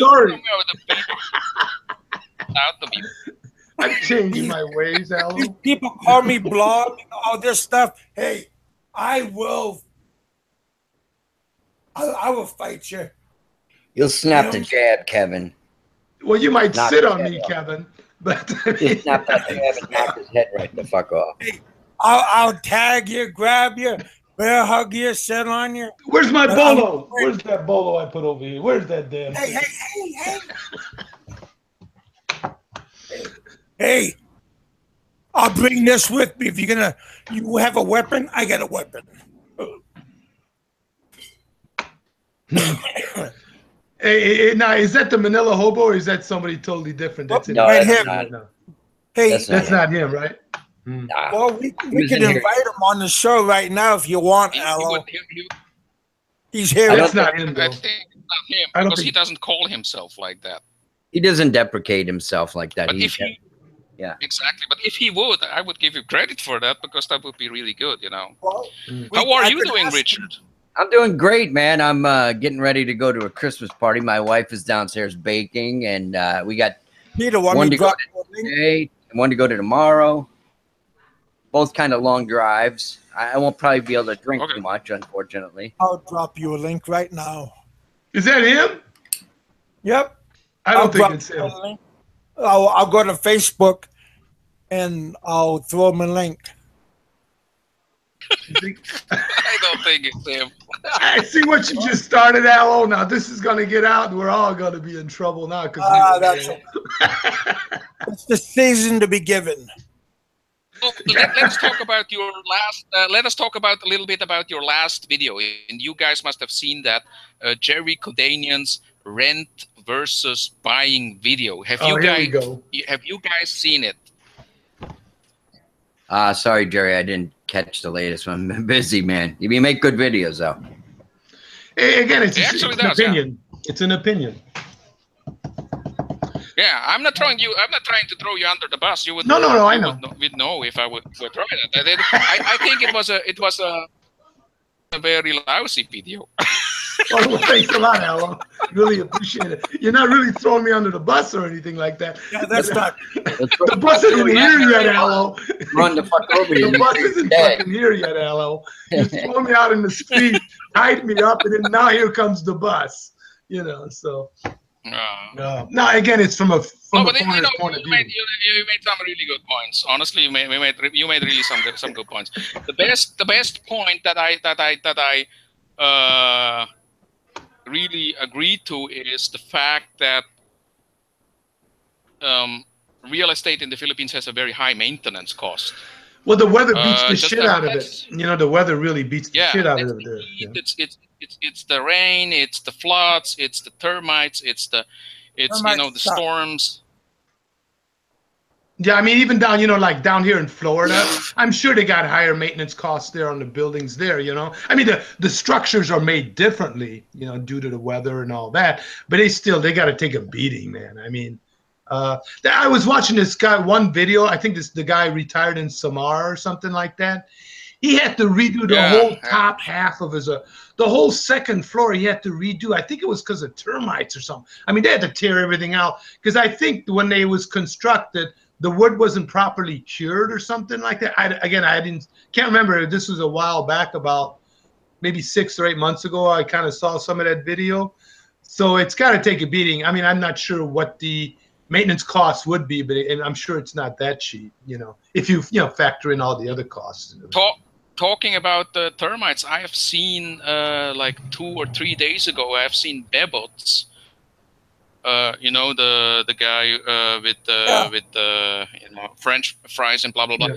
He did a show. I mean, he did a vlog about termite treatment in his house. Oh, really? Because I'm also looking at that topic. I was reading about it, and all of a sudden, I've come across a video, a vlog of Bebots about how he treated his house with Philippine company getting rid of the termites. So it's costly. But you got to treat the wood. I remember, I think maybe a year and a half ago, Ned from My Philippine Dreams went to visit some guy that lived out in Valencia or somewhere. And this guy built his own house. It's a wooden house. But they were talking about how they treat the wood. Like, I don't know if the guy bought certain kind of wood and then he treated it a certain way before he even built the house or something. Yeah, or something like that. They made a huge difference. Yeah, it also depends on what kind of wood that you what kind of wood and how if you have hardwood or soft or it's different woods. But how should I say? As you said, in that vlog, the maintenance costs are quite high. But I believe that it was a very personal view. Your view about wouldn't want to buy. Well, I didn't say wood. I didn't say wood or wouldn't. If remember at the beginning of the video, I go, "Hey, you guys make up your own mind whether you want to buy or rent." I says, "But here are the pros and cons of buying versus owning." You know what I mean? And again, keep in mind, I'm looking at it from a foreigner's point of view. Now, if I was Filipino, I'm sure it would be totally opposite. I would probably buy. But being that I'm not Filipino, how does that influence your decision? You know. Well, for me, it's not a big issue. I mean, I trust my wife, and I would put stuff in her name. I don't have an issue with that.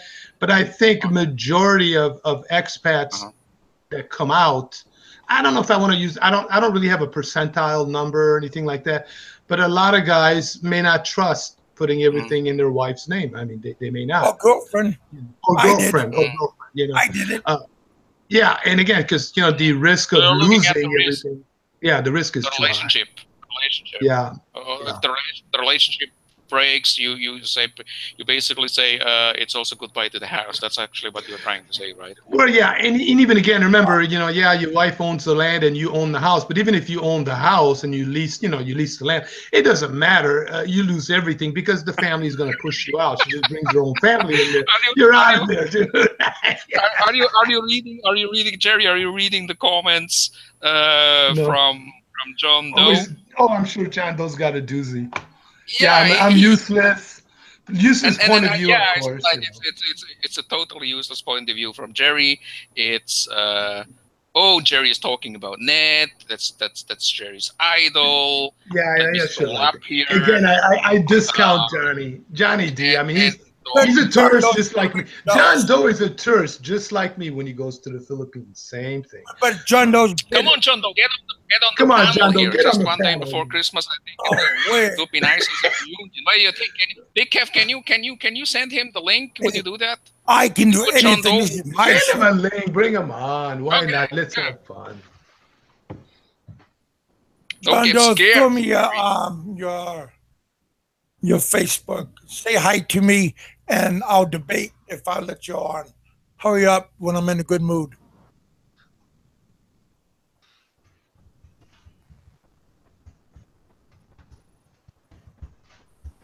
Hurry up, John Doe. I'm waiting. Yet, I must say that Jerry, for a guy who has not maybe he's afraid of you. Too often.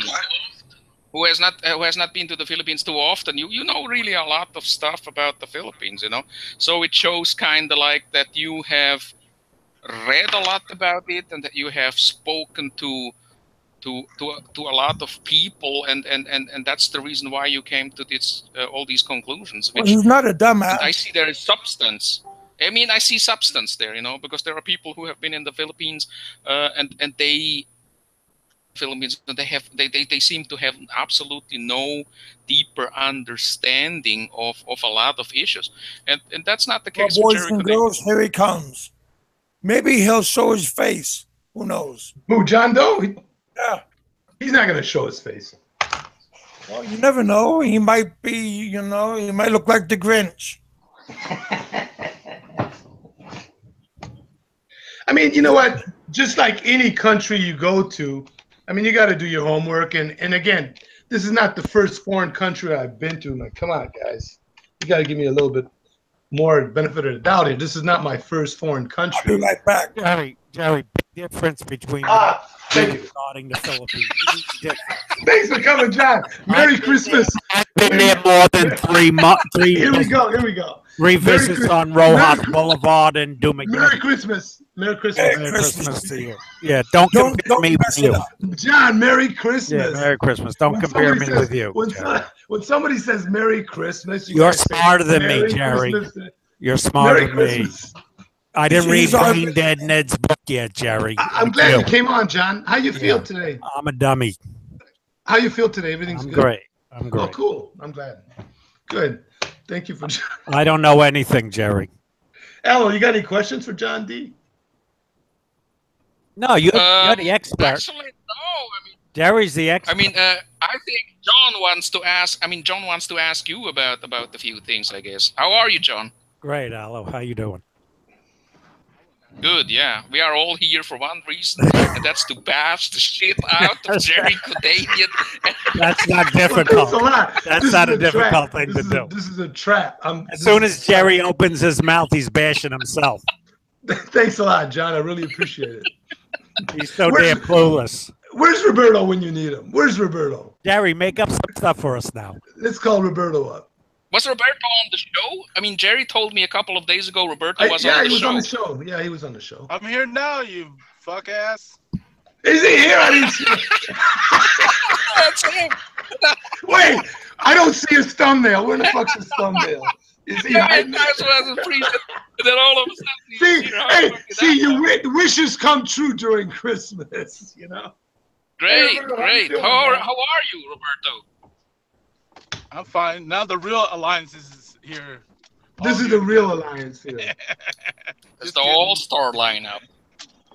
The Renegades. All-star lineup. The Renegades. Here we go. Well, I'm driving, so I'll listen and I'll chime in once in a while. But I'm driving to work, so. Perfect. Cool. Somebody got you and your loved ones, Roberto. Everybody's fine. We're getting through the holidays. I'm glad all my kids are grown up now. I don't have to worry about presents and shit. I didn't even put up a Christmas tree. That's how cool. I am. Yeah, that's okay. There ain't nothing wrong with that, man. You know, it's good when we have trees when we're younger, but as we get older, I don't know. Yeah, they know that there's no real Santa Claus. Except for the grandkids, of course, you know, but I just send them gift certificates. Oh, there you go. They buy what they want, so they're no hassle. Cool. Mm. How's everybody else, man? Everybody done with Christmas? Getting ready for? Yeah, I mean, I can't wait till New Year's gets here, but yeah, man, I'm good. Everybody else is good. How about you, John Doe? How you doing over Christmas, man? Fine, no complaints. There you go. Cool. We just want to make sure you're happy, John. Well, that's John the main goal. Sounds like he's a Scrooge. Are you a Scrooge during the holidays, John? What else is new? You know, I need to catch a moment where you're happy, John. Yeah. Can you do that? If you're ever happy, can you like take a video of it? I mean, wait. Yeah, John. John, you got an angry issue. You need to go to anger management. Nah, he'll be okay. Are you doing anger management, John, or no? No, I don't need that. You don't need it. Okay. How about you, Aloe? Are you doing anger management, or have you done that in the past? It's a valid question. It was a fucking terrible. Anybody that wants to drive with Jimmy to the U.S. Embassy, that's a valid question.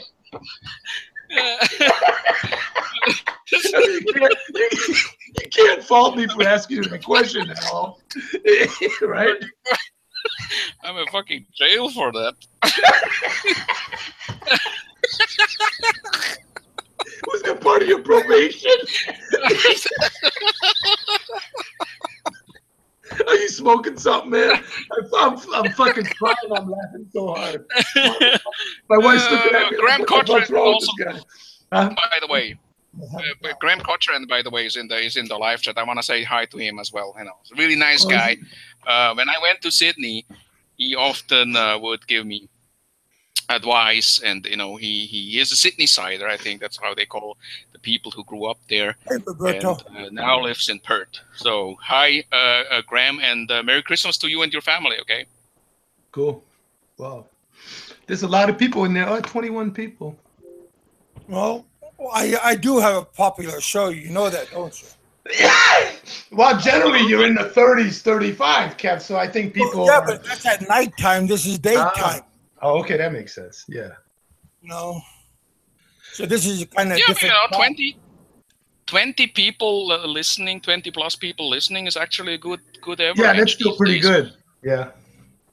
Well, because, yeah, you know, the days where people had like 35, 40, 50 viewers, it seemes these days are gone. Or is it just me who thinks that? No, but those guys also have like 1,000, 2,000, 5,000 people on subscribers. I only have maybe 400 and something subscribers.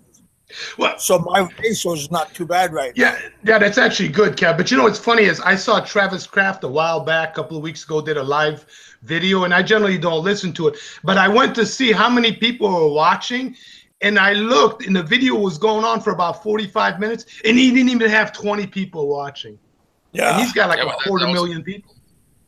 Yeah, but Travis Kraft. That's just It's not a good. Yeah, it's not a good life. Yeah, it's not. It's boring. I mean, he's just begging for money, basically. I mean, that's what it is. But if you look at Chris and Shabu, he got a shitload, and so does Ned. So yeah, Ned and Chris, they get a lot. I think Chris usually gets 50 or more easily. When he walks around, who would listen to Brain Dead Ned? I don't know, but a lot of people. Evidently, I know you do too. So don't act like you don't. I don't listen to that a-hole. I don't. Honestly, I don't. Only one person listens to him. I occasionally do for a little bit, but he gets over 100 view. He gets over 100 people watching easily. But I catch some. Yeah, but that's the nice guys watching him. That's the nice guys watching him. Oh yeah. Because they find him a decent, well-spoken, nice guy, and then they just listen to him, and then they adore him, and they. He's a nice guy, and I think he's 99% full of shit. Yeah, he's That's just my opinion. Are you blocked from him, John? Are you blocked from his channel? Hell yeah. Are you? Yeah, I think boss. He doesn't like to hear reality or the truth. He's similar to you, Jerry. Are you blocked from his channel? Did you say yeah? Yes. Oh, okay. He said yes, from 20 years ago. Oh, he got blocked way back. I was the first one he ever blocked. Oh. I don't know why. You're a swell guy. I know. I agree with that. Are you blocked, Elo? Are you blocked from Ned's channel or no? No. No. So he let you come on. That's cool. But my buddy Joseph. There's no reason not to like. My buddy Joseph, he got a good channel. He got his motorcycle channel and his live stream and stuff. And he gets around. All right, that's the guy down. That's the guy over in Manila, right? Yeah. Joseph. Yeah, and he gets around 11,000 people. And he has a pretty good following, maybe around 120 people. He defends death. He knows who I am. He makes comments on my shows. He's another clueless guy with that. Yeah, but for clueless, you sure go on his show a lot. Yeah, I like to straighten him out. That's why. But why is he clueless, John? Fill me in. I kind of missed that. Why is he clueless? Yeah, well, he says he knows a lot about the Philippines because he's had friends in the Philippines for 10 years. He didn't even know what adobo was until he got to the Philippines. He has a girlfriend that's a princess, does nothing for him, doesn't cook, doesn't clean, does absolutely nothing for him. But he says she's great. She just spits for him, I think. How do you know she does nothing for him? Do you live there with him, or how do you know? Yes, she no, she doesn't cook. No, she doesn't cook, and he shows his place is a mess, and he has to clean it. She won't clean it. She doesn't do anything for him. Just spins for him. Okay, and so he's clueless. So wait a minute, my wife does everything, cooks, cleans, all that, but we're still clueless. So how do I fit into his category if he's totally opposite? His life is totally opposite of mine. Well, you're clueless to anything relative to the Philippines. I see. Okay. All right. So how you relate everything. I mean, you got to back it up a little, John. You relate it because you've never hardly been there. I mean, come on, that's how I'm backing it up, because you've never. I'm giving you the benefit of the doubt. And everything you say is related to the U.S. that you apply to the Philippines. Hey, John. No, I always tell people, leave your Western mentality at home when you go to the Philippines. Jerry? So you have to follow listen. your own advice, Jerry. Follow your own advice. You got to listen to my videos. Follow your own advice first. Give advice second. Hey, Jerry, I got a question. What's that, Kev? I got a question for you. For Since me? all these guys, they're all clueless. So what do you say about me? But before you say it, think about it for a moment, because I have my finger on the trigger. And Richard's got a finger on the trigger too. So go ahead, John. I want to see if Big Kev is clueless. Nah, I'm not saying anything about Kevin. Come on, say say everything about everybody else. I am clueless, and I made a lot of mistakes, but I'm trying to learn from the mistakes that I made. I didn't say anything about you, Kevin. So why are you defending yourself? I didn't say anything. No. He wants to know what his status is with you. What is Kevin's status with you? And wait, don't throw him off, Kev. Don't throw him off, whether it's good or bad. So hey, John, he's not gonna throw you off. So what's Kevin's status with you?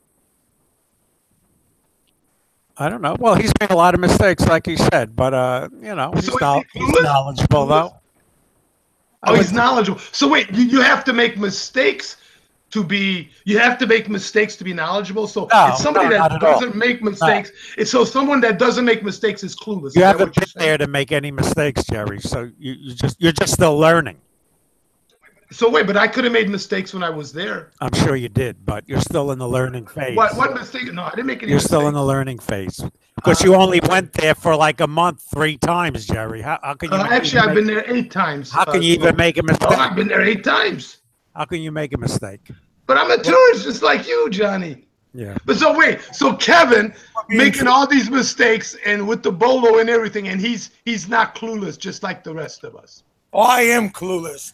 But what I say about you is, Jerry, is based on the information you share with us. It shows your lack of knowledge, and you're just. I lack of knowledge in what way? Because I don't fuck up and lose money when I go to the Philippines. That's why I'm considered clueless. Just because somebody goes to a different country and needs to learn by trial and error, which I don't like to learn by trial and error, John. That's why I rarely make mistakes in my life. I'm not 100%. But I'm probably 90%. I might have made 1 out of 10% of what I've done in life may have been mistakes. But I watch other people's mistakes. Like I watch a lot of YouTube and see what other people, how they make their mistakes in the Philippines. So I don't make the same mistake when I go to the Philippines, John. Well, that's how I learn. That's my point, because you praise. Now I made a mistake of meeting Aloe online, but that's okay. I straightened all that out. So we're okay now. Yeah, I have to retract that. Jerry. It's no longer a mistake. When you have to take your guidance from Brain Dead Ned, that's your mistake. Well, some of us got to make a few mistakes. Nobody's 100%, John. You've never made any mistakes before? Not really. John, not when it comes to the Philippines. John, have you ever made any mistakes before? No, I wasn't a slut when I came here. Huh? When I went to the Philippines, I had a girlfriend that I met on the internet, and then I opened up my businesses, and then within 4 years I lost my businesses. But I didn't go to the Philippines. I was just reading what that.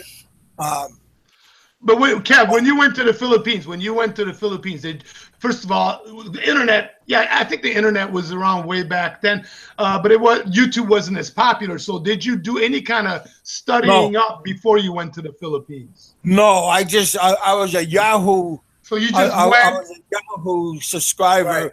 And I met this girl on Yahoo, and she was showing me her boobs. And I went to the Philippines. I met her. That's exactly why Jerry went too. No, I didn't see any boobs when I went. My wife wouldn't show them to me. I asked her, but she wouldn't. So Jerry had to pay first before he saw them. I've never paid. You know what? I've never paid for sex ever. My boss, when I turned 18, when I was in Detroit, my boss U.S. paid citizenship. for me once. That's your payment. Marriage, U.S. citizenship. Equals payment. So Kev, you didn't do any kind of homework before you went out there. No. You just went out there. But I went out there and did everything. Right, and then so you're good. You're not clueless. Look at Jerry and all the people like us that do their homework before they go out there. Jerry did homework, and he married the first girl he met. Well, so it's okay. I just like Rike said in his video, some of us hit the jackpot, brother. Some of us hit the jackpot. Yeah, that's the jackpot. That figures. Listen to Rike and you hit the jackpot, Jerry. That figures. Hit 2 jackpots, but I met 2 girls. I hit the jackpot twice, but I didn't miss. I screwed 2 girls at the same time. Well, not at the same time, but at the same time, Ken. Well, that's okay. I had 2 kids, and they had fights. Like they come to the house, and they had fights on the street, and I shamed both of them, and so that part I messed up again. So don't go there as Jerry. How would you know you hit the jackpot if you only dated one Filipina? Dude, I'm still married, right? I'm going on 3 years of marriage. Wow, you make it through all your 3 you make years, it Jerry. you make it through your first year in a All marriage. 3 years, sir. The How first would year's you know fucking you tough. hit the jackpot The first, since you I only hit the dated one jackpot. girl? Trust me, I You know only when I hit dated the one jackpot. girl. How would you My know? Hey, What my are you wife does. comparing Wait, it to, Jerry? What are you comparing it to, my Jerry? wife does stuff for me that your wife, that your girlfriend, or that little girl that you got in the Philippines will never do for you. Sure, Jerry. Keep dreaming, Jerry. I'm telling you, Mr. Jackpot. I hit the jackpot with the first girl. Yeah. I'm cool. I'm cool with my wife. See, I've been married, John, so I already know what I don't want. So it's actually You don't good compare to her with an American girl, it's Jerry. Leave your actually Western good to be ways in married. the West. Follow It's your own actually good to be advice, married to Jerry. what? Follow your own advice. Leave your Western ways in the Philippines. Don't compare. Wait, hey, Western wait. women. Okay, I'll tell you what. Is Roberto, you still here? Roberto, you still here on the panel? Is Roberto still here? Follow your own advice, Jerry. And Roberto met my wife. Roberto met my wife. Ned. Roberto made my wife. Western ways in the U.S., Jerry. Don't compare Don't be Western jealous. women with Filipinos, Jerry. Everybody talk. Don't be jealous, John. Don't be jealous, John. Yeah, I'm jealous, Jerry. Yeah. So, Oh, yeah. hey, Aloe, you still there? Yeah, I'm here. Yeah. Hey, so hey, man, how long did you know your wife before you got married, man? I would say 2 years. Oh, that's good. Yeah, that's good. Jerry knew his 2 months on Viber. I don't even use Viber. I've never had Viber. Skype. John. 2 months on Skype. Excuse me. 9 months. Jerry doesn't know his wife even now. Yeah, there might be some stuff I don't know. You never know. It's all coming out now. Jerry, you mentioned earlier that Roberto met your wife. What do you mean by that? I didn't know that. He's met her on we Facebooked, so he's talked to her. Big Kev, I think, has talked to my wife. Did you talk to my wife before, Big Kev? I talked to your wife many times. Yeah, so she's cool. I talked to your wife as well. Yeah, you talked to my wife, you asshole. Couple of weeks. Yeah, you talked to her too on Facebook, right? Without my knowledge. No, not on Facebook, on Hang. On Facebook. Did you guys talk? Yeah, Facebook, right? Yeah. So again. Yeah, Facebook. Yeah, I mean, what did you think of my wife, Aloe? First of all, I pitied her. You what? I pity her. Oh, thank you. I felt very sad felt sorry for about her. it. Because why would she end up with a stupid idiot like you? Yeah, well, some people make mistakes. No, but on a more serious note, I would say yeah, she was really nice. I mean, of course, I can't say a lot, but I had a positive impression. Generally, that was my impression. You know, as a first impression, I would say yeah, I was very, very positive. She has a nice sense of humor, and married to you, you need. It looks nice, also. Of humor. Your wife is pretty and very good housekeeping. Yeah, she's really cool. Again, my wife, everybody that talks to her, everyone likes her. She has a good impression on people, so that has a lot to say for itself, John Doe.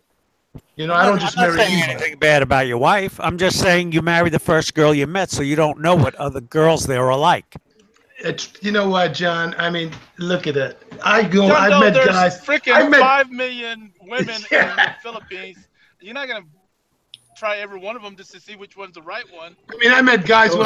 That sounds like dude, fun. I met expats on my trips that talked about they went through 10, 15 girls before they met the right one. I don't want to deal with that, man. I don't need to deal with that. First of all, I know how to weed them out before I even get to that point. Well, I do. You're an expert in women too, Jerry. Well, you know what, John? I've been a bachelor just like you for a long time. So, I mean, I've dated a lot. There's a difference, Jerry. I've been with my girl 21 years. That's hardly being a bachelor, Jerry, as opposed to living by yourself. Well, what does that say? I've dated a lot of women, John. Probably more than you have. So what does that say? Well, John, it speaks for itself, Jerry. What does that say, John? Speaks for itself. So you don't have any experience, John. Well, yeah, you have no experience. I've You've been with one for experience 20 with years. Filipinas, Jerry. What makes you an experience? What makes All you right. an expert?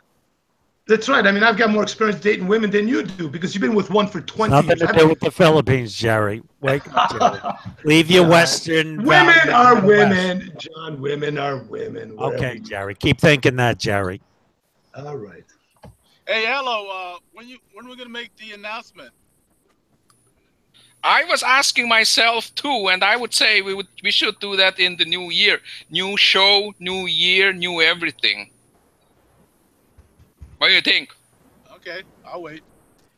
Jerry. Or you can do it right now, right here. Jerry.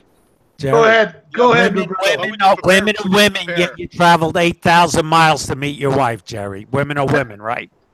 Or you had to That's go okay. 8,000 miles to meet somebody. I decided to go 8,000 miles. What's the difference? Women are women. Give me a break, right. Jerry. Okay, John. So it's not all about you. Go ahead, Roberto. Keep talking. Yeah, Roberto. No, I'm done. Have something to eat, Kevin. Hey. If you want time out? Rodney, John was exchanging his meter maid tokens for blowjobs. Damn. I will put your ass on a timeout. You know I will. Don't irritate me. Are we irritating you, Big Kev? No, I'm talking about John Doe. Nah, John Doe's cool. We're just shooting this shit. I don't care. Don't irritate me. I'm a loose cannon. I miss my kids, so don't piss me off.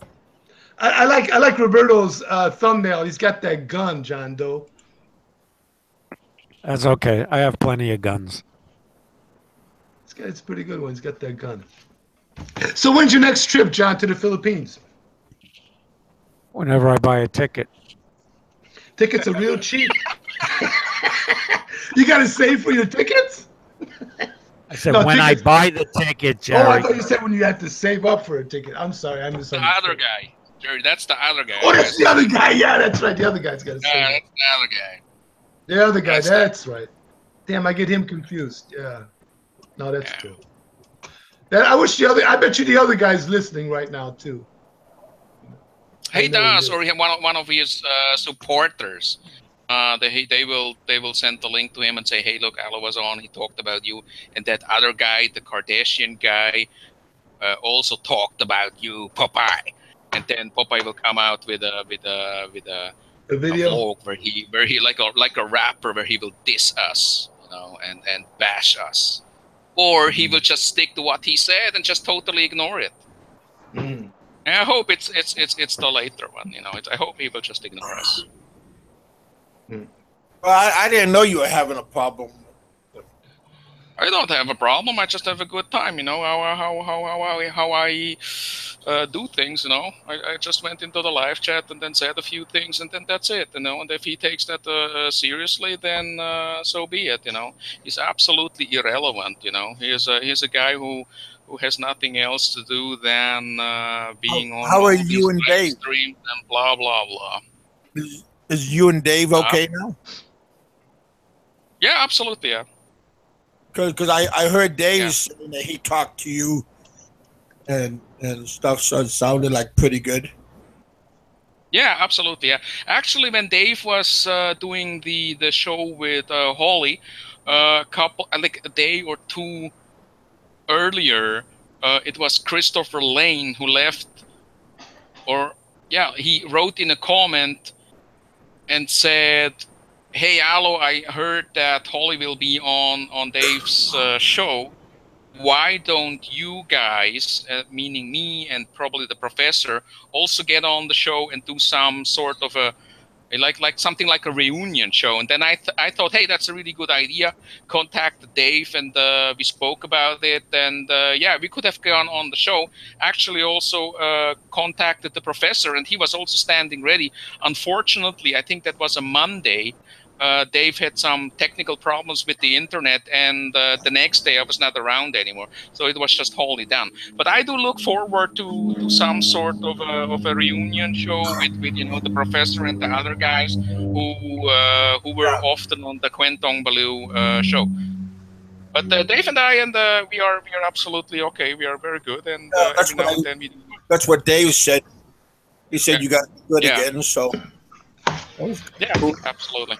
Hey, Roberto, that professor guy, he said that you're like a big brother figure and you're like a good role model. Who said that? That professor guy, when Roberto came back on my show the other day, he left a message saying that Roberto is a good, like a big brother. Well, you know what? On my hiatus this past month or so, I've learned to control my anger. I went to anger management and wait. Would you please take Aloe with you? Please take Aloe with you, Roberto, to anger management. To tell you the truth, I'm gonna say this. I did went to the Philippines for one thing, and it was a short visit. Oh, you did? It was less than 10 days.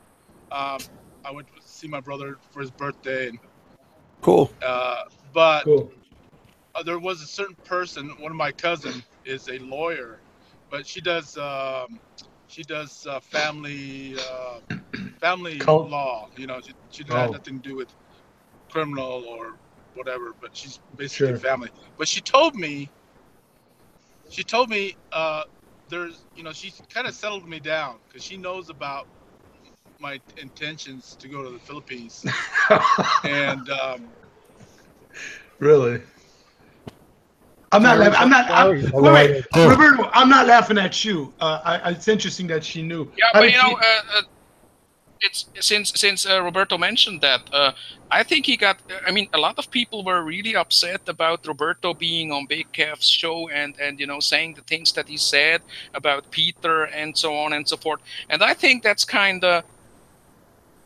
I always felt that's you know, because Roberto was very honest about it. He just said what he felt was right, and I didn't understand why there was some sort of a backlash, you know, because I don't know. Did it help you, Roberto? Did it help you, the counseling? You feel? Is he still there? Yeah, he's still here. Jerry, can you go to counseling for your liberal tendencies? Oh, great, I'm a liberal now. Oh, John Doe, are you still here with us? I thought I had to figure on Trigger. Can somebody explain to me what is an OG? Because Gypsy Walk just said, I would like to hear the OGs at it. So there must be some sort of American slang that I don't get. Anyone? Oh, gangsters? Is that what he's trying to say? That's random. Well, I threw Van Halen, so. Is Roberto still here? Yeah, maybe he went to go to the bathroom or go get a cold. Okay. You still here, Roberto?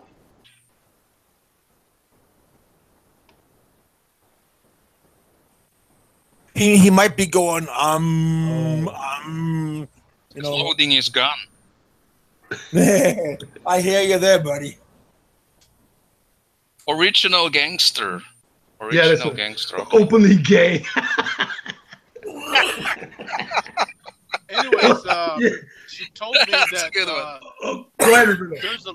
There's a law in the Philippines that I don't have the paper in front of me, but she showed me there's a law in the Philippines that if someone, I mean, there's a freedom of speech, but then there's another part of freedom of speech that says that if you abuse, I mean, I can't remember what it's called, but it has to do with instigate.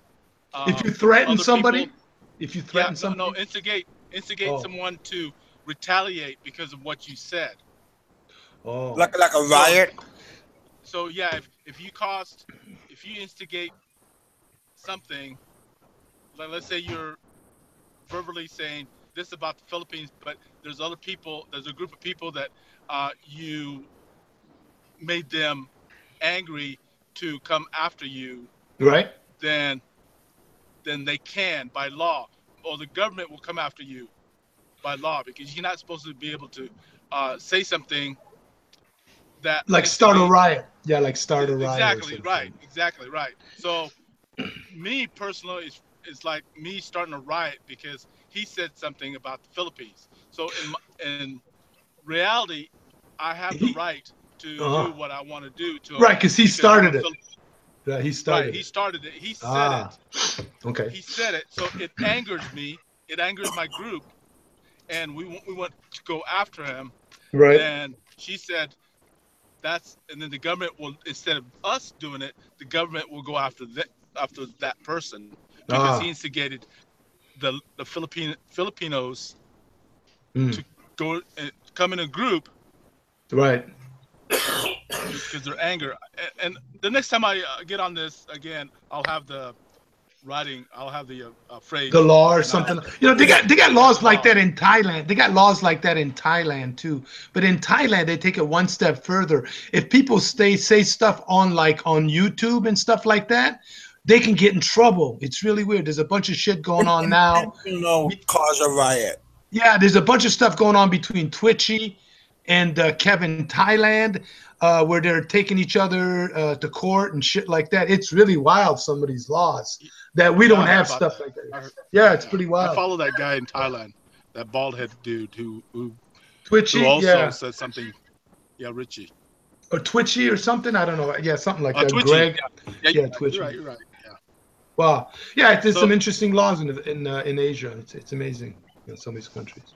But that concept is also known in Western societies. I mean, in Europe, for instance, or in certain European countries, when you feel provoked and that was the word. Very angry. In the phrase, you said if you provoked someone to start a riot because of what you said. Exactly. When you react to a provocation, then the court. The judge will usually not give you the full sentence of what the prosecution would ask for. But let's say I would beat Jerry up, really bad. I beat the shit out of him. In the dreams. But let's go ahead and say that. In the dreams. And they would prosecute me, and then the prosecution would demand like 5 years, and then I could prove that Jerry always bashes me and provokes me and so on and so forth. They might lower it. They might lower it to do 6 months and then you come. Either that or increase it to life in prison, or they might increase it to life. Hey guys, I found it. Let me read it real quick while I have it here. It says freedom. It says unprotected speech. This is part of the freedom of speech in the Philippines. It said freedom of speech is not an absolute right. Speech that is instigates, provokes, instigates lawless conduct, so-called fighting words. So what he's talking about, the Philippines, that's fighting words to us Filipinos, right? Right. So the fighting words that provoked physical retaliation, libelous and defamatory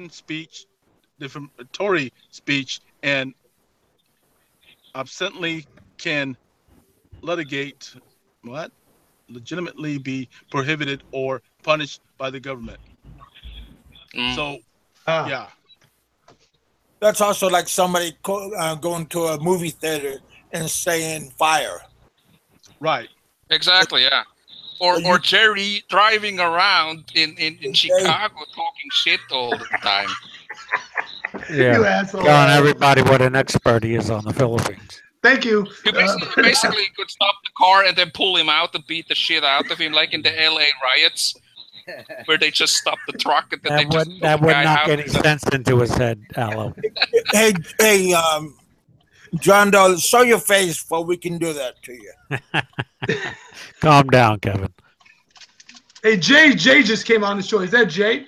What's up? Yeah, that's Jay. Oh, wow, hey, what's up? What's up, everybody? Handsome twin or something? The white American expat, right? Yeah. Don't be a hater. Dondo. Hey What's Jay, what was that thing you wrote on my Facebook or on the messages the other, I think, a couple of weeks ago? You I remember? think you sent me a message. You sent me a message on my in my message box, and I had responded to you. I forgot what I sent to you. Okay. So that was a response to my message to you a while back? Yes. Okay. But everybody's good now, right? No, the message was good. I mean, no, I'm not provoking him to riot against me. I'm just saying. So I mean, you didn't go look for what you were gonna do then, Roberto. You didn't do what you were gonna do. Well, no, yeah, because my cousin stopped me, and Yeah. and said there's a better way. Right. She basically counseled me. You've seen the light. I mean, I'm still pissed. Still in darkness. But she counseled me and showed me there's other ways we can do this, and she's right. So. Legal way. Right, legally. Yeah. Especially when you can't go to another country, even though they assume that it's freedom of speech. You can't go saying bad things about the president or the way the country's run, or about Filipinas or about OFW. Then it's going to provoke other Filipinos to go after you. Yeah. Right. Legally. So, yeah, but you know, the thing is this: when freedom of speech stops, when the law says it's slander or damaging reputation, or that's exactly when when it's a threat, or when it's freedom of speech is something like. I think taxes should be lower for the lowest segment, and then somebody else says, I think that's wrong because people who are rich, they spend more for that's freedom of speech, that you are allowed to say something that goes against the government policies and stuff like that. But freedom of speech is not. But I think the freedom of speech stops. Are stupid. Poor Filipinos are should be exterminated or something like that. That's not freedom of speech. That instigates hate and it is punishable by law. Okay, but when you're a foreigner and you go to somebody else's country, your freedom of speech stops at the airport when you get off the plane. You know, your laws of your country, it doesn't abide by somebody else's laws.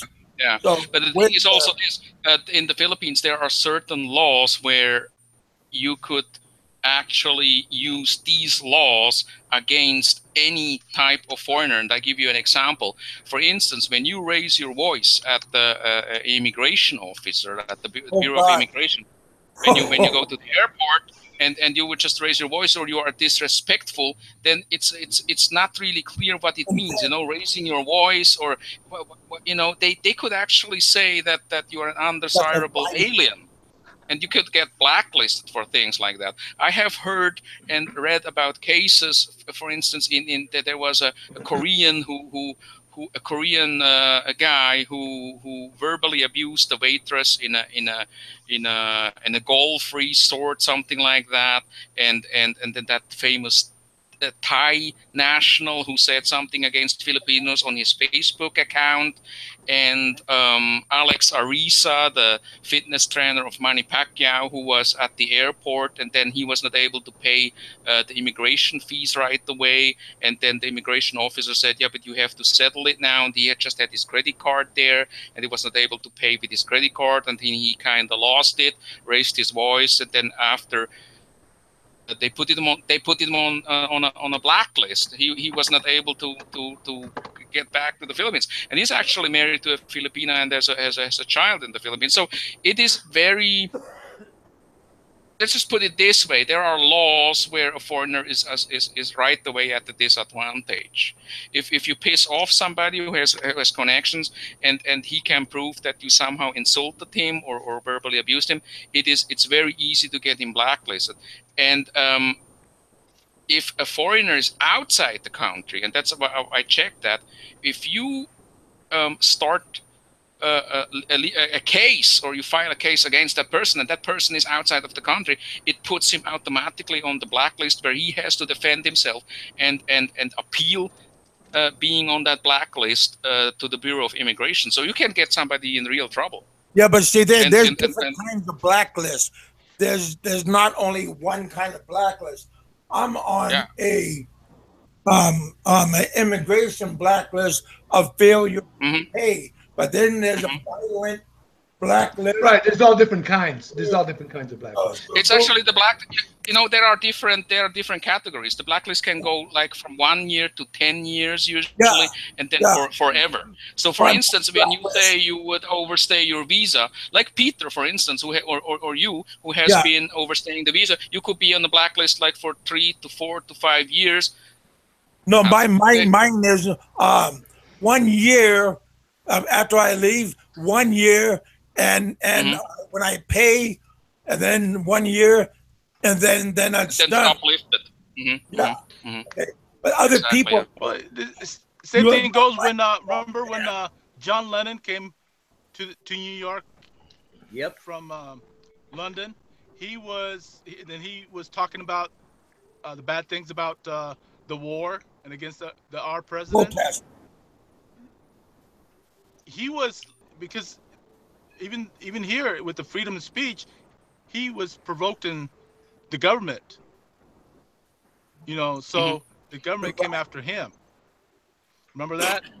Yes. And for years he fought the immigration, because they was going to send him back because of all of his words against the war and against the U.S. Yeah, I mean, a country can do anything that they want, basically. If you're a foreigner, again, you don't have all the rights as a local, as a citizen. Wow. So. Head down and walk. Enjoy. I mean, in a country like the Philippines, you are actually in a disadvantage, because the justice system is just doesn't really work that well. If somebody doesn't like you and that person has the connections, they can bend the law in one way or the other that it favors their position, and you are just in a very weak position. I have read of a case. It was published in the Manila Times. That's a guy who has run businesses in the Philippines, and then his business partner kind of betrayed him, and then that guy, a Filipino guy, well connected, said this guy is activities and all kinds of accusations. And these accusations actually resulted of the American being deported afterwards, and he published it in the Manila Times and his side, and I really felt bad about that, because was in a very weak position. He probably will not be able to come back. And he invested in the Philippines. He ran businesses in the Philippines, and it was a very interesting article. Maybe it's just up there if you guys want to Google it, like American being deported, Manila Times, trying to get back, and so on and so forth. Did his partner get everything? Did his partner get the whole business thing? I don't know. He didn't really go into detail. He just said, I bought a house, I ran a business, I was American Chamber of Commerce, I was a member, and I was well connected, and my business partner just made accusations against me, filed cases against me, and all that resulted in me being deported, and now I'm blacklisted. I can't come back to the Philippines. So it's tough, when you get involved in something like that. Most of the times it doesn't happen, but when it happens to you, it's not really good. It's not really nice. And in other countries, I believe the U.S. is one of those. I think you can still appeal. You can make sure that your case is heard, and you might get a fair. If you have a lawyer, you can do it. Yeah, you might get a fair trial, but in the Philippines, it's really hard. It's really hard. I mean, you get cases. The usual time for cases to be resolved, and talking about cases like when the land title is being disputed, family members and stuff like that. It takes like 8 to 10 years. Yeah. For stuff that you would usually have 1 or 2 years in a Western country. Yeah, but can somebody to expedite time? Yeah, there's a way for that. But you know, I have seen a documentary that most people who are in Filipino jails because they can't pay the bail until their court case is heard, and that means that you could be in jail for something like a minor offense, and you would just wait until the court will decide about your case. So that means that even if you're innocent, and if the court takes like 3 to 4 years to decide on your case, you would just wait in jail until it's resolved. And that's a very horrible thought, actually, you know, when you think about that, just because you can't pay them to bail.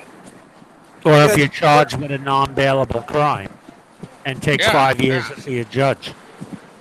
Yeah, and that's not good. 5 years in the Filipino jail is like 50 years in the U.S. jail. If they wanted to, they could have put me in, you know, because of my fine was so high.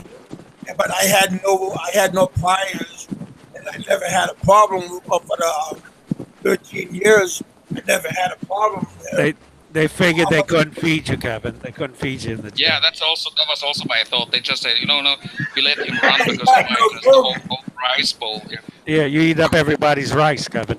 Plus, they didn't have handcuffs that could fit around them. No, they'll do shackles, like leg shackles. So yeah, but it follows under case by case. If you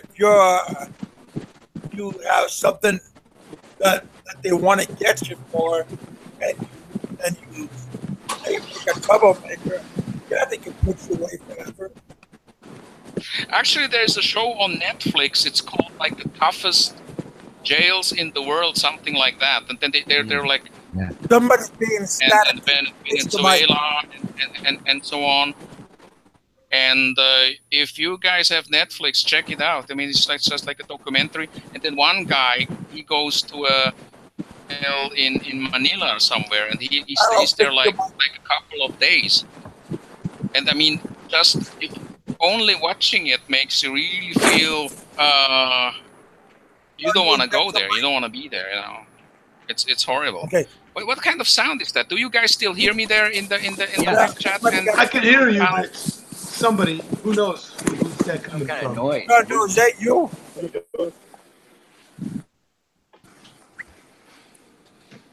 Yeah, it could be Roberto driving down. Is Roberto in his car? Maybe not. I think his mic is muted. No, I walking from my car to my work.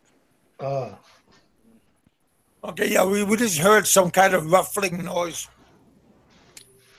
Could be wind or whatever. Could be Roberto counting his money. That could be that too. Carrying in his briefcase. Yeah. Could be Jerry and taking a shower.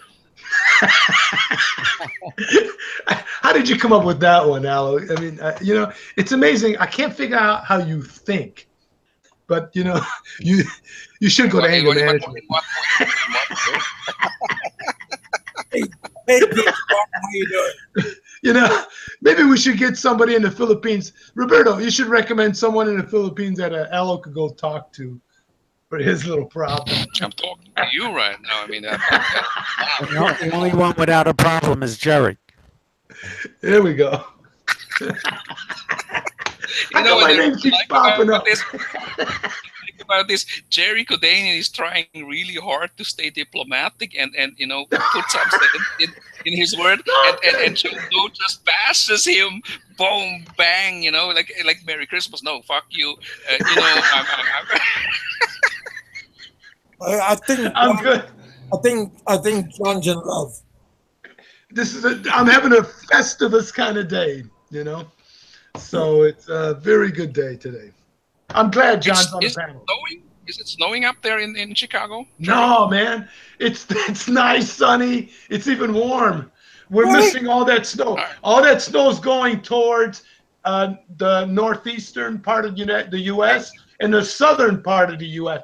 It's been missing us big time. It snowed once this whole upcoming to this winter so far, and it didn't stay for a couple of days. It actually. I got rain. But it does.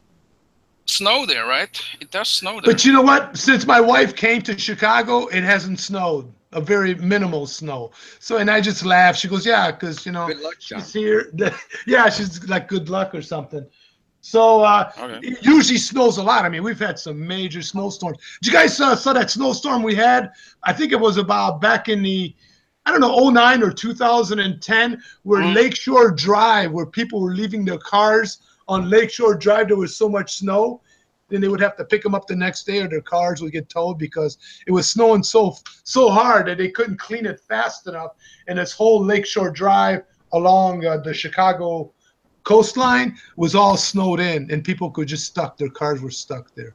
They couldn't even get them out. What do you do when there's snow? Do you run out of your condo and then you lie in the snow until this angel and you know that thing reverts to childhood? No, you know, when it snows, we all kind of we go piss and moan. We kind of hibernate, man. I kind of hibernate in the winter. I don't do winter sports anymore. I used to ski a lot, but I just don't ski anymore. So I don't even play hockey anymore. We used to play outdoor, you know, hockey, but that all went indoors. I don't even play hockey anymore. So again, I just kind of hibernate a lot. Again, my mind is right now, I'm just getting ready for the Philippines, and we want to get the hell out. We don't even want to be here, man, to be honest with you. If it wasn't for waiting for my wife's citizenship, we'd be out of here. I wouldn't even wait till 62 to take my retirement. I would have retired this year, for sure. How old are you again, Jerry? 60. Okay. Yeah, I would have already taken retirement. Fuck it. I like that North Face jacket that you were wearing on one of your vlogs. The blue one? Oh, it's a dark blue. Oh, the black one. The North Face. Yeah, it could be dark blue, but it looks like black. Blue. The North Face. Yeah, it used to be my ski jacket. I used to wear that jacket all the time. I've had it for a long time. Hey, Jerry, we don't say fuck on my show no more. Oh, sorry about that, Big Kev. Sorry about Next that. Next time you say fuck, I'm gonna have to handcuff you to John Doe, okay? Oh boy. Yeah, that's a major timeout. Yeah, that would be a major timeout. Nah, John's cool. Hey, John. Oh, what's that? That's a truck. I bet you John. That's a school bus. What is that? A school bus. John Doe, is your girlfriend on that school bus? Yeah. Let's be nice. Let's be nice. No, we gotta be nice. We gotta be nice. Hey, Jerry, I was gonna say. How do you call that? How do you call that bus? I mean, where the Mongo kids go to school to? Yellow. The yellow bus. Yeah, that one. The small bus. They're all yellow buses. I have one of those that come in front of my house. Not to my house, but the little school bus. What were you saying, Roberto?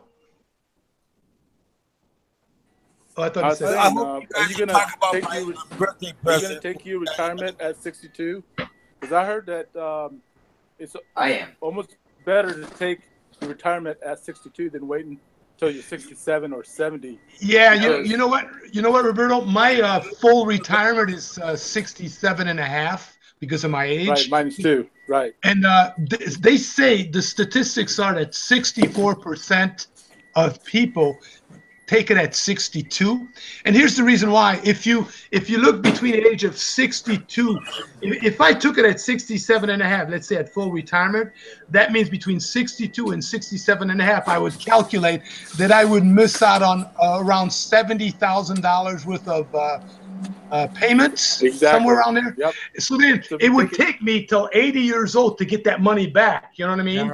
Even though I make an extra, I might only make an extra. Yeah, I might only make an extra. Criteria than that, Jerry. That's not the only thing you look at. I know. Well, that's the main thing, So, John. you're an expert, It doesn't matter, Jerry. John. I It know doesn't you're an matter what expert. you look at. It doesn't Other matter what you look at. criteria, Jerry, that others I look with half a brain look at. It's more than just that. That's the main thing I No, look at it's more- because well, well, let me finish, John. Let me finish. Yeah, go ahead, Damn Jerry. it. So You're the expert. Roberto, as I was saying, talking to you, Roberto, it would take you till 80 years old for you to break even the amount of money you would lose. right. I saw that in an article saying that if you do it at 62, because you don't know what's going to happen at 67. You might be dead. Well, you might be dead. I mean, I've met one guy. His brother died. He got his first check at 60. I think he retired at 65. That was his age bracket. And he got his first check. He didn't even get a chance to cash it, and he died right before he cashed it. You know won't what I mean? notice no check after he's dead, Jerry. Well, what is the point? But anyway, for me, because I'm moving to the Philippines, so it's a lot cheaper to live in the Philippines. So again, I don't need that extra $300. I would make an extra. I think it's about an extra $300 to $400 if I took it to full retirement. Pardon me? That's all you're gonna lose is $300. I think it's about $350, $400, between $300 and $400. But I've already made that up in some other ways with other investment income that comes in. So that's why I don't need to wait till 67 and a half. I'm not gonna. That's right, sir. You got all that other income, but you need your 800 from Social Security. I get a lot more than 800 from Social Security, John. That's for sure. How much? John, what do you? I'm going to get about 1,400 from Social Security. I don't believe that, Jerry. I've already calculated. It's already calculated. I'm going to get about 1,400, John. I've never been unemployed in my whole life, John. My whole life, never been unemployed. When you collected 62, since the age of 14. When you collected 62, that's right. I collected 62 differently than when you collected full retirement age. It's taxed differently. Right. It's at full retirement, John. I expect to get about 1,700, and at 62, I get about 1,350. That's what it is. I see. Math wasn't your strong point. Damn, this guy's stupid. Damn, are you stupid? And it's according to how much I've made, John. If you're getting 1,400 at 62, Jerry, and then you wait till 67, and you're getting an extra 8% a year. How does that only come to 1,700? What are you talking about? Let's just say I get 1,350 times 24%. Hang on. It's 8% a year on 1,350. Let's just say it's 10% a year. So you get an extra $130 a year. Okay? So actually it would be more than 1,800. That's right. It'd be about 500 more. So what? 500 more. Okay, that's fine. That might break you. If they don't cut you, if they don't cut your Social Security, and they're talking about going after Social Security next, John. So you better take it as early as possible. Only the liberals, Jerry, will get their Social Security cut. Only the liberals. To redistribute. Anyway, the whole point we're trying to make, John, is it's better for some of us, and probably 64% of us, to take it at 62. According to what your tax situation is, Jerry. There'll be no. I won't be paying to everybody, Jerry. I won't be paying any taxes when I retire on my Social Security payment. Won't be paying any taxes unless they totally change the tax laws. I won't be paying any taxes. Plain and simple. John Doe, are you already collecting your retirement? I collect 2 government pensions already, Kevin. No Social Security, Kevin. So what are you waiting for? How come you're not moving back to the Philippines? Because my girlfriend's here. I just visit there.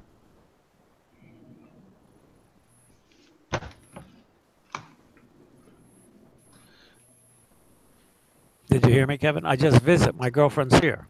Yeah, his girlfriend won't move back to the Philippines, Kevin. A lot of Filipinos that become Americanized won't be able to move back to the Philippines. That's why she probably stays. Nah, that's not what I'm saying, Jerry. I know you're an expert in my life, too. Well, did I hit a nerve there, John? Did I hit a nerve? You have Damn, no I idea. hit a nerve. You jumped on me really quick on that one. Damn. Jerry, you're totally clueless. Is your girlfriend going back to the Philippines to live? I thought you said she wasn't. Well, at this point, no, because she's not retired yet. So no. No, but I'm just saying, even if she retired, would she go back if she? She's considering that. Yes. Oh, she's. John's gonna have 2 girls in the Philippines. I thought you said she's older than you. No, she's not older than me, and she already has land there. Her father left her a few lots, so she has the land to build on. Go over there and start getting ready to build on it. You'll be like the oldest here. It's up to her. She'll save money, and then everything will be good. I'm not. You should pay your own way, man. Come on, John. Pay your own way. Chip in. No way. She's got money. Pay your own way. Chip in. Don't be a gigolo. I'm not a man like you, Jerry. I'm a girl. Jerry, John's girl bought him a car. That's it. Yeah, I remember. 28,000 or something like that. Did she pay 28 grand? Or did you guys go 50-50, John? No, it was 50-50. 50-50. She didn't pay for the whole thing. The prior You girl. guys know that? The prior girl paid for the whole thing. That's my kind of woman. Yeah, hey, Richard, I can see Cleo. Yeah, Cleo, get me a car. She'll be laughing at you, right? Yeah, she'll laugh her ass off at me. Right? She'll slap you across the face or something. Yep, you know her. Why would she laugh at that? It's his wife. Her money is his money. Why would she laugh at that? Tell us, Rich. Tell us why. No comment. Yeah, right. There you go. Why get married and have a working wife that keeps her own money? That's ridiculous. Only a retard would do that. Hey, Richard, he's calling you a retard, man. Uh-oh, John. Don't hurt my feelings, John. He's got the monitor, that monitor switch. Be careful, John. Wait a minute, Richard. He can eject you. You're saying you're married, your wife works, and she keeps all her money? Here he goes. Richard. Yeah. Hey, Richard, get Cleo on there to answer that question. Doesn't your wife keep her money? I'm not going to say. You're talking to me? Yeah. I'm not married. Well, so why does she keep you around then? I kind of like John picking on me. I'm getting a little attention now. Yeah, Richard, you've been really too quiet there. Come on. Step into the fire. Step into the fire. Richard, your wife works and keeps her own money? No. Are you clueless, Richard? Don't be clueless. Shut up, Richard. Jerry, just for a minute. Put stock in it, Jerry. Of course not. Of course not. Right. So what the hell is Jerry's another expert on your life, too? Fucking out of his ass. Damn, John, you all right, brother? It's Christmas, man. Get the eggnog out. Stop getting dressed for the Adderall. Jerry. Get the eggnog out, roll a doobie, bring out some Irish cream or some shit like that, some liquor. Come on, John, be into that festive mood. I'm heading up on your nuts. Be happy. Be happy, John. I want to see happiness from you. Can you send me a video, John? No, I don't need to see your face. I just want one that you're laughing and you're happy and you're at some kind of party or something. Can you do that? That would really help me out. That John would be therapy. That would be therapy for me. We seen him, right? Didn't we see him, Kev, at something when he showed his license? I seen his face before. Yeah, I saw part of his face before one time on one of your videos. Oh, that's where they were, huh? We're heading up. Yeah, but when you're riding on that meter-made scooter, it kind of keeps you in shape a little bit. Listen, Jerry, nobody is as rich as you are. Hey, boys, I hate to tell you this, but I'm gonna get off right now. Oh, man. At least I collect a pension from my scooter job, Jerry. Hey, wait! Come on, Kev. Aloe, this is a rare appearance for Aloe. I know. Let me finish. If you guys want to come back, I'll be back on in 5 minutes. I'm on for 3 hours. And I'll turn right back on. I can come back on too, Kevin? Of course, John. We wouldn't have it. It's not your channel, Jerry. Pipe down, Jerry. It's not your channel. Hey, we'll see who comes on. So I'll be back on in 5 minutes. Oh, that's a definite maybe. Are you guys in? Are you guys in? I'll come back on if Aloe comes back on. Okay, I'm in. All right, I'm in too. Okay, yeah. I'll go on. I mean, I'm loud in. All right, Jay, give me 5 minutes.